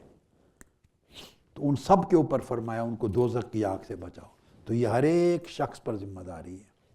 اور آخری چیز جو متفق علیہ حدیث بیان کر کے اس یعنی مفصل بات ہو گئی، میں نے اس کو مختصر نہیں کیا، اس سوال کا جواب کو چاہا کہ اتنا اہم ہے کہ شاید 10 سوالوں کی اہمیت سے بھی بڑھ کر یہ سوال تھا، بہت سے عقدے کھولے گا۔ اس لیے عبداللہ بن عمر رضی اللہ تعالیٰ عنہ سے مروی ہے، متفق علیہ حدیث، آقا علیہ السلام کا فرمان آپ نے عمر بھر سنا ہے، مگر اس اینگل سے یعنی اس زاویے سے اپلائی نہیں کیا، جب فرمایا الا کلکم راعن وکلکم مسئول عن رعیتہ، تم میں سے ہر ایک شخص نگران ہے اور ہر ایک سے اس کی رعیت کے بارے میں سوال کیا جائے گا۔ تو فرض عین ہو گیا، ابھی فرض کفایہ نہ رہا۔ حکمران نگران ہے اپنے پورے معاشرے کا، پوری ریاست کا۔ بڑا آدمی گھر کا جو بڑا نگران ہے اپنے اہل و عیال اور فیملی کا، حتیٰ کہ عورت نگران ہے اپنے شوہر کے حقوق کی، شوہر نگران ہے عورت کے حقوق کا، بچوں کے حقوق کا، ایون خادم گھر کا ملازم وہ بھی نگران ہے گھر کے معاملات کا۔ اور اینڈ پر آقا علیہ السلام نے پھر دہرایا، جب حدیث مکمل ہوئی، فرمایا کلکم راعٍ ومسئول عن رعیتہ، تم میں سے ہر شخص راعی ہے، نگران ہے، اور ہر ایک سے اس کی رعیت کے بارے میں سوال کیا جائے گا کہ تم نے ان کو اپنا فریضہ ادا کیا یا نہیں۔ تو کسی اور کے کرنے سے یہ امر بالمعروف اور نہی عن المنکر کا فریضہ ادا نہیں ہوتا، یہ حکم ساقط نہیں ہوتا۔ ہم میں سے ہر شخص کو اپنی کیپیسٹی میں جو بھی آپ کی صلاحیت ہے، جو آپ کی حیثیت ہے، جتنی آپ کی استعداد ہے، اپنی اپنی استعداد اور حیثیت کے مطابق ہر شخص کو دعوت دین کا فریضہ ادا کرنا ہے، ورنہ اللہ کے ہاں گرفت ہوگی اور کوئی اس کو چھڑا نہیں سکے گا، اور پوری سوسائٹی کی جو تباہی ہے اس کی ذمہ داری ہر شخص پر اس کے عمل کے کوانٹم مقدار کے برابر اس پر پڑے گی۔ اب ایک دوسرا سوال ہے، اس میں پوچھا گیا ہے کہ قرآن مجید کی روشنی میں دعوت کے اوصاف کیا ہیں؟ اہمیت اور حیثیت تو واضح کر دی، مگر یہ اس سے جڑا ہوا سوال ہے، فکری نوعیت کا اور نظری نوعیت کا ہے۔ دعوت کے شرائط کیا ہیں اور داعی کے اوصاف، آداب اور شرائط کیا ہیں؟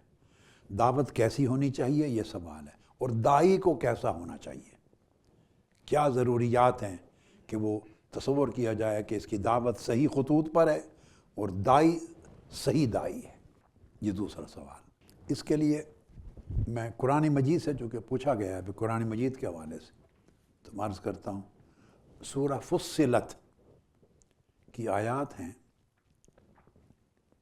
33 سے 36 کا ایک حصہ ہے، وہ اس سوال کا جواب دیتا ہے۔ دعوت کو سمجھنے کے لیے کہ دعوت کی جو اہمیت قرآن مجید کی روشنی میں اور اس کی حیثیت، اس کے شرائط، اس کی حدود اور داعی کے اوصاف کیسا، تاکہ دعوت مؤثر ہو۔ دعوت اور داعی دونوں چیزیں جڑی ہوئی ہیں۔ اس کو سمجھنے کے لیے ان آیات کریمہ پہ فوکس کرنے کی ضرورت ہے جن کا میں نے ذکر کیا۔ سورہ فصلت کی آیات 33 سے 36، اللہ رب العزت نے ارشاد فرمایا، اعوذ باللہ من الشیطان الرجیم، ومن احسن قولا ممن دعا الی اللہ وعمل صالحا وقال اننی من المسلمین۔ پہلی چیز ارشاد فرمائی کہ اس شخص کے قول سے، یعنی اس شخص کی بات سے کس کی بات اور بہتر ہو سکتی ہے جس نے اللہ کی طرف دعوت دی۔ تو پہلی بات تو یہ ہے کہ دعوت الی اللہ سے بہتر کوئی قول اور کوئی عمل نہیں ہے، یہ خلاصہ ہے۔ پہلے اس کی شرعی اور فقہی اور اعتقادی ایک حیثیت تھی پہلے سوال میں، اب قرآن مجید میں جو اس دوسرے سوال میں اس کی ایک عملی حیثیت اور حدود اور شرائط اور اوصاف آئیں گے۔ اللہ رب العزت نے فرمایا کہ اللہ کی طرف بلانا، دعوت دینا اللہ کی طرف، اس سے بہتر کوئی بات ہے ہی نہیں میرے ہاں، اس سے بہتر نہ کوئی کلام ہے اور اس سے بہتر نہ کوئی قول ہے۔ خوبصورت انداز کہ جو اللہ کی طرف لوگوں کو بلاتا ہے، جیسے دوسرے مقام پر فرمایا ادعو الی سبیل ربک، اللہ کی راہ کی طرف بلاؤ۔ فرمایا اللہ کی راہ کی طرف بلانا، اس سے بہتر کوئی قول، کوئی کلمہ، کوئی بات نہیں ہے۔ اور پھر اللہ پاک نے اس کے ساتھ جو اگلا حصہ بیان کیا، وہ دعوت کا وصف بیان کرتی اس آیت میں، اور داعی کا وصف بیان کرتی. فرمایا وَعَمِلَ صَالِحًا. تو ایک تو یہ کہ دعوت الی الحق اور دعوت الی اللہ سب سے بہترین قول ہے، اور اس کی شرط یہ ہے وَعَمِلَ صَالِحًا، یہ داعی کے لیے اسی کا قول اللہ کی طرف دعوت کہلائے گا جو اپنی دعوت کے مطابق عمل صالح کرتا ہے. جس کا عمل اس کی دعوت کے مطابق نہیں، نہ اس کا قول دعوت ہے اور نہ وہ شخص داعی ہے، وہ جھوٹ بولتا ہے. یہ ما حصل ہے اس آیت کریمہ کا. دعوت سب سے اعلیٰ قول ہے، مگر اسی وقت جب دعوت دینے والے کا عمل اس کی دعوت کے مطابق عمل صالح ہو. اگر اس نے دعوت دین کی دی، وہ تقریریں کرتا رہا، جمعے کے خطبے دیتا رہا، میلاد پاک کے جلسوں میں خطاب کرتا رہا، سیرت کے جلسوں میں خطاب کرتا رہا، دعوت و تبلیغ کے اجتماع میں جا کے خطاب کرتا رہا، معراج النبی اور محرم کے جلسوں میں اور تمام مواقع پر خطاب کرتا رہا، نعت کی محفلوں میں اور دیگر جو دروس ہوتے ہیں دین کے، تبلیغ کے، درس و تدریس، جو کچھ کرتا رہا، مگر جو کچھ وہ کہتا رہا اس کا اپنا عمل اس کے مطابق نہیں ہے، اس کا عمل اس قول کے مطابق نہیں، تو اس کا قول دعوت نہیں اور وہ شخص داعی نہیں. وہ ایک تاجر ہے، یہ بات سمجھنے والی ہے، بڑی بڑی دکھ کی بات ہے، اور ہمارے حالات پر وہ شخص ایک تاجر ہے، وہ بزنس مین ہے، اور آسان سمجھنا چاہیں تو وہ شخص، اس کا ایک سکل ہے، وہ اداکار ہے، وہ فنکار ہے. جیسے ہر کوئی اداکاری سے اپنا کھانا کھاتا، روزگار بناتا، پیسے کماتا ہے، سنگر گا کر پیسے کماتا ہے، شاعر شعر و شاعری سنا کر پیسے کماتا ہے، ادیب ادب کی باتیں لٹریچر کی کر کے، لطیفہ گو لطائف بیان کر کے مجالس میں، آج کل بڑے شو ہوتے ہیں، وہ کر کے وہ پیسے کماتا ہے، ایکٹر ایکٹنگ کر کے فلموں میں پیسے کماتا ہے. ہر شخص جو سکل اور فن ان کے پاس ہے اس کے ذریعے پیسے کماتا ہے. تو خطیب خطابت کے فن کے ذریعے پیسے کماتا ہے، سیاستدان سیاست کے ذریعے پیسے کماتا ہے. قاعدہ یہ بیان کیا ہے وَمَنْ أَحْسَنُ قَوْلًا مِّمَّنْ دَعَا إِلَى اللَّهِ وَعَمِلَ صَالِحًا. نیک اعمال سے اگر اس کی زندگی مزین نہیں ہے، اعمال صالحہ کے ساتھ، اعمال صالحہ اس کی زندگی میں نہیں ہے، اخلاق حسنہ نہیں ہے، احوال صالحہ نہیں ہے، آداب صالحہ نہیں ہے، وہ دعوت دیتا ہے احسن، اللہ کی طرف، اللہ کے رسول کی طرف، اللہ کی عبادت کی، اللہ کی طاعت کی، رسول کے عشق کی، رسول کی محبت کی، رسول کی اتباع کی، اہل بیت کی محبت کی، صحابہ کرام کی محبت کی، مگر صحابہ کرام کی زندگی اور تعلیمات کا عکس اس کی زندگی میں لب و لہجے سے لے کر اس کی عمل جلوت و خلوت میں نہیں. اہل بیت کی مودت کا نام لیتا ہے، مگر اہل بیت کا تقوی، مودت، عصمت، پرہیزگاری، عبادت، اللہ کی معرفت اس کی زندگی میں جھلکتی نہیں ہے. اولیاء صالحین کی دعوت دیتا ہے، بات کرتا ہے، مگر اولیاء و صالحین کی شب و روز کی زندگی، ان کا قول، ان کا عمل، ان کا فعل، ان کا صدق، ان کا زہد، ان کا اخلاص، ان کی امانت، دیانت اور تقوی اور اللہ کے ساتھ قربت، یہ چیزیں پاکیزگی اس کی زندگی میں نہیں ہیں. عملاً صالحاً، تو پھر وہ دعوت میں جھوٹا ہے، اور جو کام کرتا ہے وہ اس کا فن ہے، اس کا روزگار ہے. تیسری شرط بیان کی وقال اننی من المسلمین. یہ وجہ ہے کہ ہم شکوہ کرتے ہیں کہ تقریریں بہت ہیں مگر اثر نہیں ہے. تقریر کو دعوت نہیں کہتے، تقریر ایک فن ہے. اگر یہ بات سمجھ میں آ جائے بہت سے عقدے کھل جائیں گے. خطابت دعوت نہیں ہے، یہ ایک فن ہے. نعت خوانی دعوت نہیں ہے، ایک فن ہے. تبلیغ جو ہم کرتے ہیں، خطاب کرتے ہیں زبان سے، یہ دعوت نہیں ہے. دعوت اس وقت تک دعوت بنتی نہیں جب تک داعی کے قول اور فعل اور عمل اور سیرت و کردار میں دعوت جھلکے نہیں، اسوہ حسنہ بن کے مطابقت نہ ہو۔ وقال اننی من المسلمین، اور تیسری چیز یہ کہ وہ ایک طبقے کی، ایک مسلک کی، ایک مکتب فکر کی، صرف اپنے سلسلے کی، اپنے چھوٹے سے محدود حلقے کی دعوت نہ دے کہ میں نمائندہ ہوں اس ایک مسلک کا، اس ایک مکتب فکر کا، اس ایک جماعت کا، اس ایک سلسلے کا، اس ایک گروہ کا، نہیں، بلکہ اننی من المسلمین، دعوت دیتے ہوئے اسے خیال رہے کہ میں حضور علیہ السلام کی امت کا ایک فرد ہوں۔ وَرَضِيتُ لَكُمُ الْإِسْلَامَ دِينًا، وہ دین کی دعوت دے، وہ ایک مسلمان ہو کے دعوت دے۔ سَمَّاكُمُ الْمُسْلِمِينَ، اللہ نے آپ کا نام مسلمان رکھا ہے۔ ہم مسلمانیت سے نیچے گر گئے ہیں، امت مسلمہ سے ہماری دعوت نیچے گر گئی ہے، ہماری دعوت گروہی دعوت بن گئی، مسلکی دعوت بن گئی، سلسلے کی دعوت بن گئی، اپنے ذاتی مفاد اور تنگ حلقے کی دعوت بن گئی۔ اس دعوت میں عمومیت نہیں رہی، شمولیت نہیں رہی، امت کا تصور نہیں رہا، عالمگیریت نہیں رہی، حضور کی امت کے ہر فرد کا فکر نہیں رہا، اور پورے دین کی کلیت نہیں رہی۔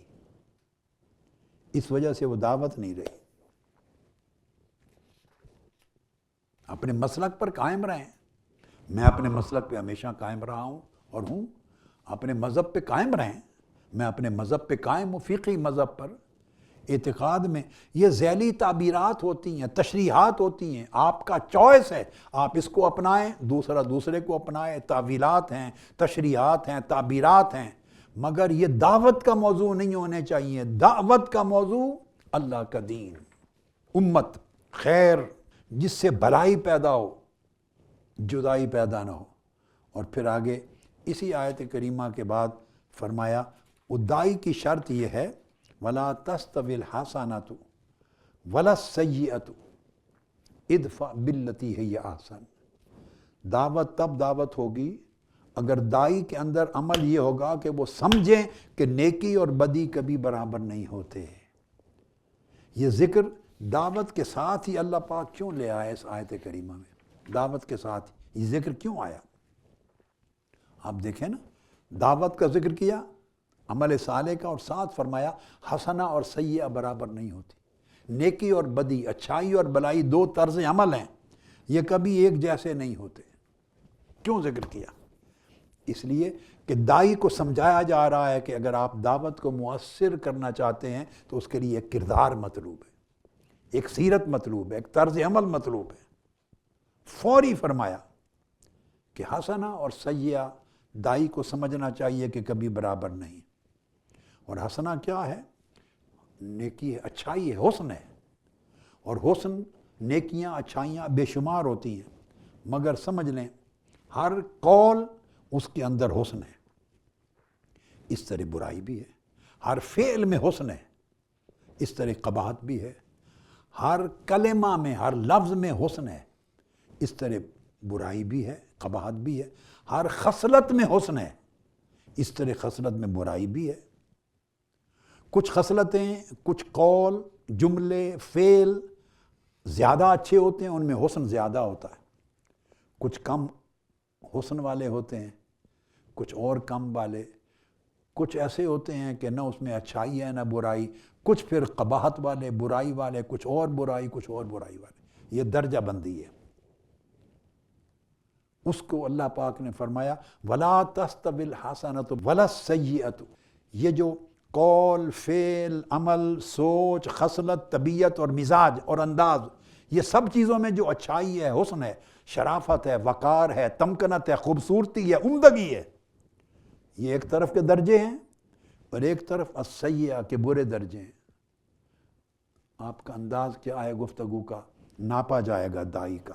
اچھا انداز ہے، برا انداز ہے، جملوں کا استعمال کیسے کیا، الفاظ کا استعمال کیسے کیا، لب و لہجہ کیسے کیا، موضوع کیسا چنا، دعوت اللہ کی طرف تھی یا کسی بندے کی طرف تھی، یا دین کی طرف تھی یا ایک مخصوص گروہ کی طرف تھی، اس میں خیر پھیلی یا شر پھیلا، محبت پیدا ہوئی یا عداوت پیدا ہوئی، مسلمانوں کے گروہ قریب ہوئے یا آپس میں پھوٹ گئے، مودت بڑی یا دشمنی بڑی، دھڑے بندی ہو گئی، تفرقہ ہو گیا یا امت میں وحدت ہو گئی، یہ سب چیزیں حسن اور قباحت میں آمنے سامنے کھڑی ہیں۔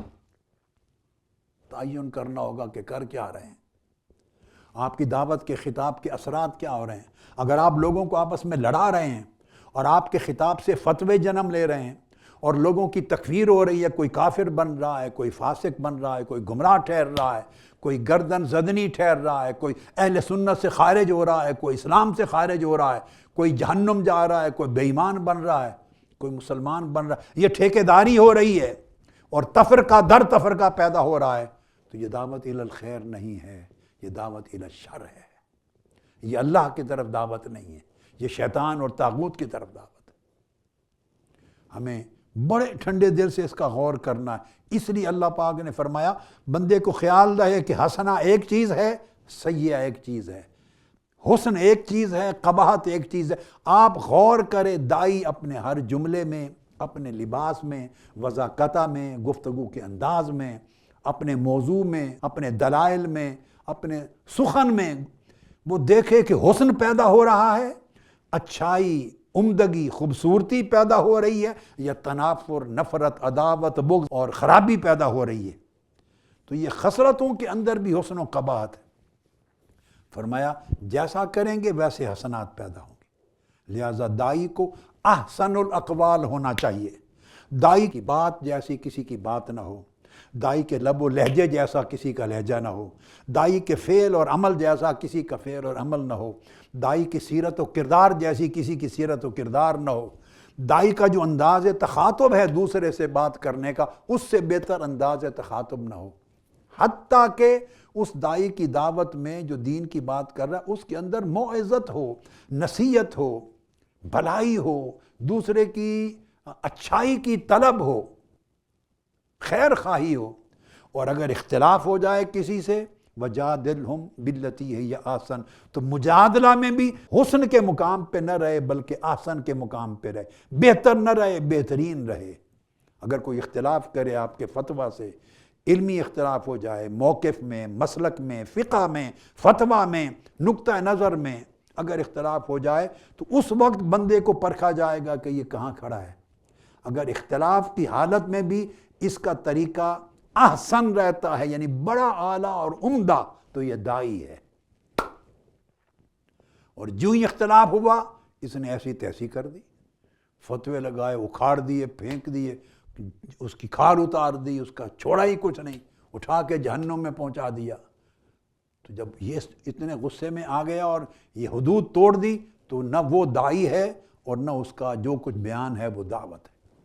تو دعوت کی یہ شرائط ہیں، لہٰذا دائی کے لیے نیک خصلت ہونا، نیک سیرت ہونا، نیک کردار ہونا، نیک آواز ہونا، نیک اس کا کلمہ ہونا، نیک قول ہونا، اس کا نیک فعل ہونا اور اس کی نیک طبیعت کا ہونا، خصلت و طبیعت کا، یہ ساری حرکات و سکنات اس کی دعوت کو مؤثر بناتی ہیں اور دائی کو دائی بناتی ہیں۔ اب اسی جگہ قرآن مجید نے یہ سارا بیان کر کے پھر آگے دائی کے لیے ایک بڑا پیمانہ دے دیا اور دعوت فرمایا۔ یہ جو پوری بات سمجھائی ہے کہ اگر کوئی برائی بھی کرے تو اس برائی کا جواب اچھائی سے دو، ادفع باللتی ہی احسن فاذا الذی بینک وبینہ عداوۃ کأنہ ولی حمیم۔ اگر کوئی برائی کرے تو برائی کا مقابلہ اچھائی کے ساتھ کرو، گالی کرے تو گالی کا جواب عمدہ جملے نصیحت کے ساتھ کرو، نفرت کرے تو جواب محبت و مودت کے ساتھ دو، بدخلقی کرے تو جواب اعلیٰ اخلاق کے ساتھ دو۔ یہ دائی کی پہچان ہے۔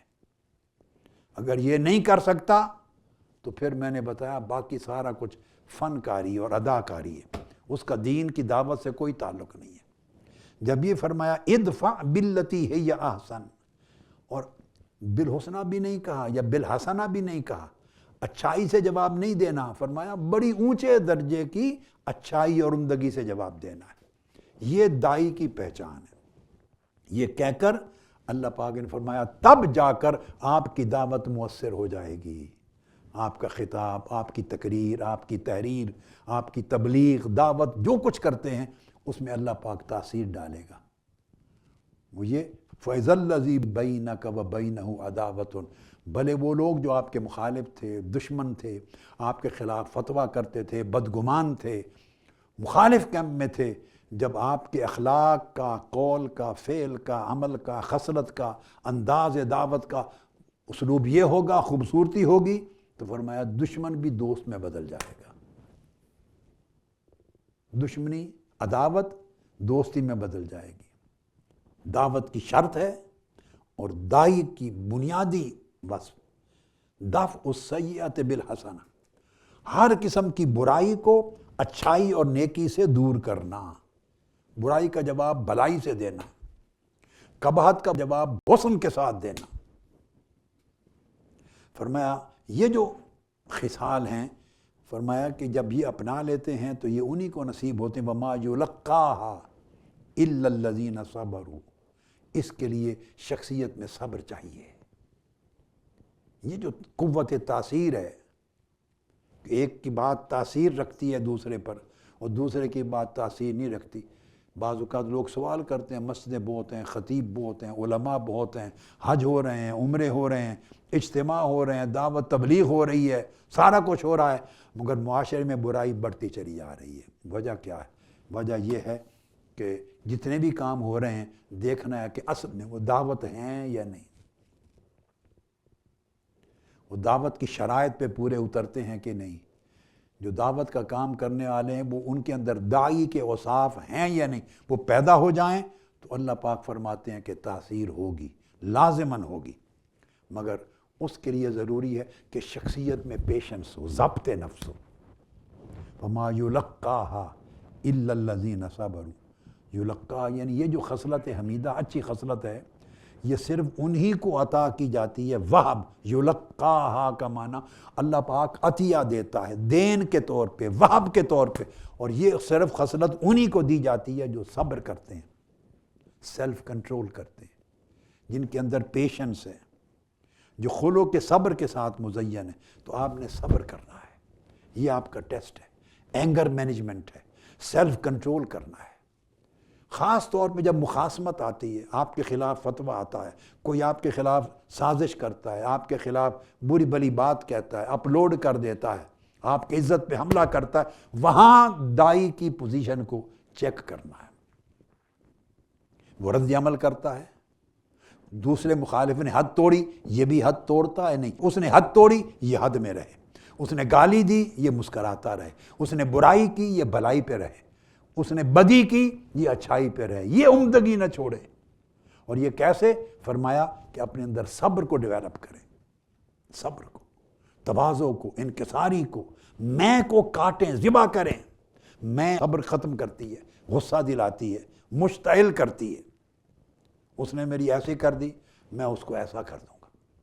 تو فرمایا اِلَّا الَّذِينَ صَبَرُوا، جتنا اپنے اندر صبر ڈیولپ کریں گے، ضبط نفس ڈیولپ کریں گے، غصے کو مینج کریں گے، درگزر کریں گے، عفو کریں گے، اللہ پاک اتنی زیادہ تاثیر آپ کے اندر القاء کرتا چلا جائے گا، آپ کی دعوت میں، آپ کے قول میں اتنی مؤثریت پیدا ہوتی چلی جائے گی، تاثیر لیں گے۔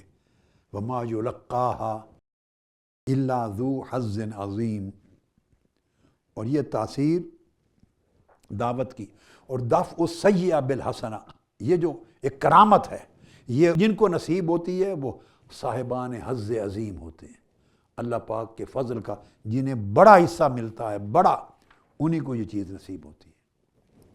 یہ بات کر کے آخری جہاں پر یہ جو پیرا میں نے بتایا تھا سورہ فصلت کا، اس کو ختم کیا اللہ پاک نے، پھر اس میں ایک بڑی نکتے کی بات بتائی، وہ یہ کہ یہ جو صبر کیوں نہیں ہوتا، ضبط نفس کیوں نہیں ہوتا، یہ جو ایک دوسرے کے خلاف فتویٰ بازی کی جنگ شروع ہو جاتی ہے اور میں کی ایک جنگ شروع ہو جاتی، میں کی، وہ کیوں؟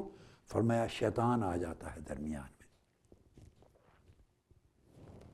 وَإِمَّا يَنزَغَنَّكَ مِنَ الشَّيْطَانِ نَزْغٌ فَاسْتَعِذْ بِاللَّهِ، اس مقام پر اللہ پاک قرآن مجید میں شیطان کا ذکر لائے ہیں۔ دعوت کی بات شروع کی، حسنہ اور سیئہ کا مقابلہ کیا، اور سیئہ کو حسنہ نیکی سے دور کرنے کی بات کی، صبر کی بات کی، اور عطا کی بات کی، اور ساتھ سمجھایا یاد رکھ لو اگر تمہیں شیطان کوئی وسوسہ ڈالے، تمہیں مشتعل کرے شیطان، اور حدیں توڑنے کی طرف لے جائے اور غصے میں لے جائے، غصے کی آگ بھڑکا دے اور دوسرے پر حملہ آور ہونے اور فتویٰ دینے اور خارج از اسلام کرنے اور خارج از اہل سنت کرنے اور جہنم میں داخل کرنے وغیرہ وغیرہ اس کام کے کرنے پر مشتعل کرے حدیں توڑنے کے لیے، تو اللہ پاک نے فرمایا خبردار،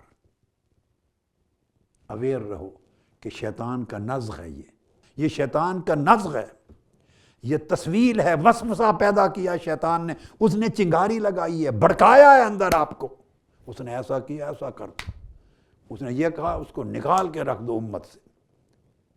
یہ شیطان نے نزغ پیدا کیا، بھڑکایا آپ کو اور فساد پیدا کرنے کے لیے اکسایا ہے اور بیکا کے راہ حق سے آپ کو ہٹایا ہے شیطان نے۔ فرمایا اگر شیطان ایسا کرے فاستعذ باللہ، فوری اے دائی اللہ کے حضور جھک جا، استعاذہ کر، اللہ کی پناہ میں آ جا، اللہ کی پناہ میں آ جا۔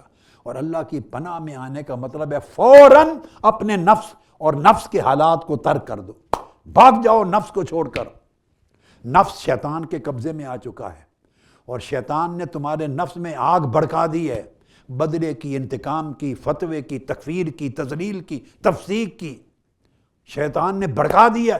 فوری نفس کو چھوڑو، بھاگ جاؤ اللہ کی طرف، بھاگ جاؤ اللہ کی طرف، اللہ کی پناہ میں آ جاؤ۔ میرے مولا مجھے بچا لے نفس کے حملے سے، میرے اللہ مجھے بچا لے شیطان کے حملے سے۔ شیطان مجھے بھڑکا کے انتقام اور مقابلے پر لا رہا ہے، اور دعوت تو تواضع انکساری اور لا شے کا نام ہے، نفی انا کا نام ہے، انانیت کی نفی کا نام۔ فاستعذ باللہ، فوری اللہ کی پناہ میں آ جاؤ۔ انہ سمیع علیم، وہ سننے والا ہے تمہاری پکار کو، تمہاری التجا کو، اور وہ جانتا ہے کہ شیطان کہاں کہاں سے بھڑکاتا ہے، وسوسے ڈالتا ہے۔ لہٰذا اگر شیطان کے وساوس سے بچیں اور نفس کی خواہش پر، نفس کے بھڑکاوے پر نہ رہیں اور اللہ کی پناہ میں آ جائیں اور اپنے آپ کو بے کس سمجھیں اور اللہ کی بارگاہ میں آ کے اس سے مدد طلب کر لیں، تو تمہاری حفاظت ہو جائے گی۔ تو داعی کے لیے یہ چیزیں ضروری ہیں کہ وہ جب دعوت کا کام شروع کرے، دعوت کا، تو وہ ان اوصاف کو اپنی دعوت میں شامل کرے اور ان اوصاف کو اپنی ذات میں، اپنی شخصیت، طبیعت اور اپنے عمل میں شامل کرے۔ اللہ پاک ہمیں توفیق دے کہ ہم دعوت دین کے صحیح تصور کو سمجھیں، اس کی اہمیت اور فضیلت کو سمجھیں، اور ہماری زندگی دعوت کا عمل چھوڑ کر کتنی ہلاکت کا شکار اور تباہی کا شکار ہے، اور معاشرہ کتنی ہلاکت کی طرف جا رہا ہے۔ اس کا فہم ہمیں پیدا ہو اور ہم میں سے ہر شخص یہ عزم کر لے کہ میں ایک داعی ہوں اور میں نے دعوت کی ذمہ داری نبھانی ہے، اور دعوت تب ہوگی اگر ان شرائط اور اوصاف کے ساتھ میں اللہ کی طرف بلاؤں گا، اور وہ دعوت جس کی طرف بلا رہا ہوں خود میرا عمل اس دعوت کا عملی پیکر ہوگا، عملی نمونہ ہوگا، اور اس کے یہ ضابطے جو ان آیات کریمہ کے ذریعے میں نے چند گوشے بیان کیے ان پر ہم عمل پیرا ہوں۔ اللہ کی توفیق نصیب ہو، اللہ پاک ہمیں ان نعمتوں سے نوازے۔ بار دیگر آپ کو مبارک ہو سب کو، میرے بیٹے اور بیٹیاں ہیں، میرے بھائی ہیں، بہنیں ہیں، علماء ہیں، اسکالرز ہیں، اور جو ان کے معاونین ہیں، اور جتنے محققین ہیں۔ اللہ رب العزت نے آپ کو اپنی دعوت کے کام کے لیے چنا ہے، بڑی خوش نصیبی ہے۔ میں دعا کرتا ہوں کہ وہ جس دعوت کے کام کے لیے چنا، آپ کا وجود چلتا پھرتا جو آپ کا وجود ہے وہ دعوت کی عملی شکل بن جائے، اور یہ اوصاف اور شرائط آپ کی زندگی میں پورے ہوں، اور اللہ پاک آپ کی توفیق مجھے بھی اس نعمت سے نواز دے اور توفیق دے دے۔ اللہ پاک آپ کی مساعی قبول کرے اور دنیا اور آخرت کی برکتوں اور نعمتوں سے آپ کو سیراب فرمائے۔ والسلام علیکم ورحمۃ اللہ وبرکاتہ، وما علینا الا البلاغ۔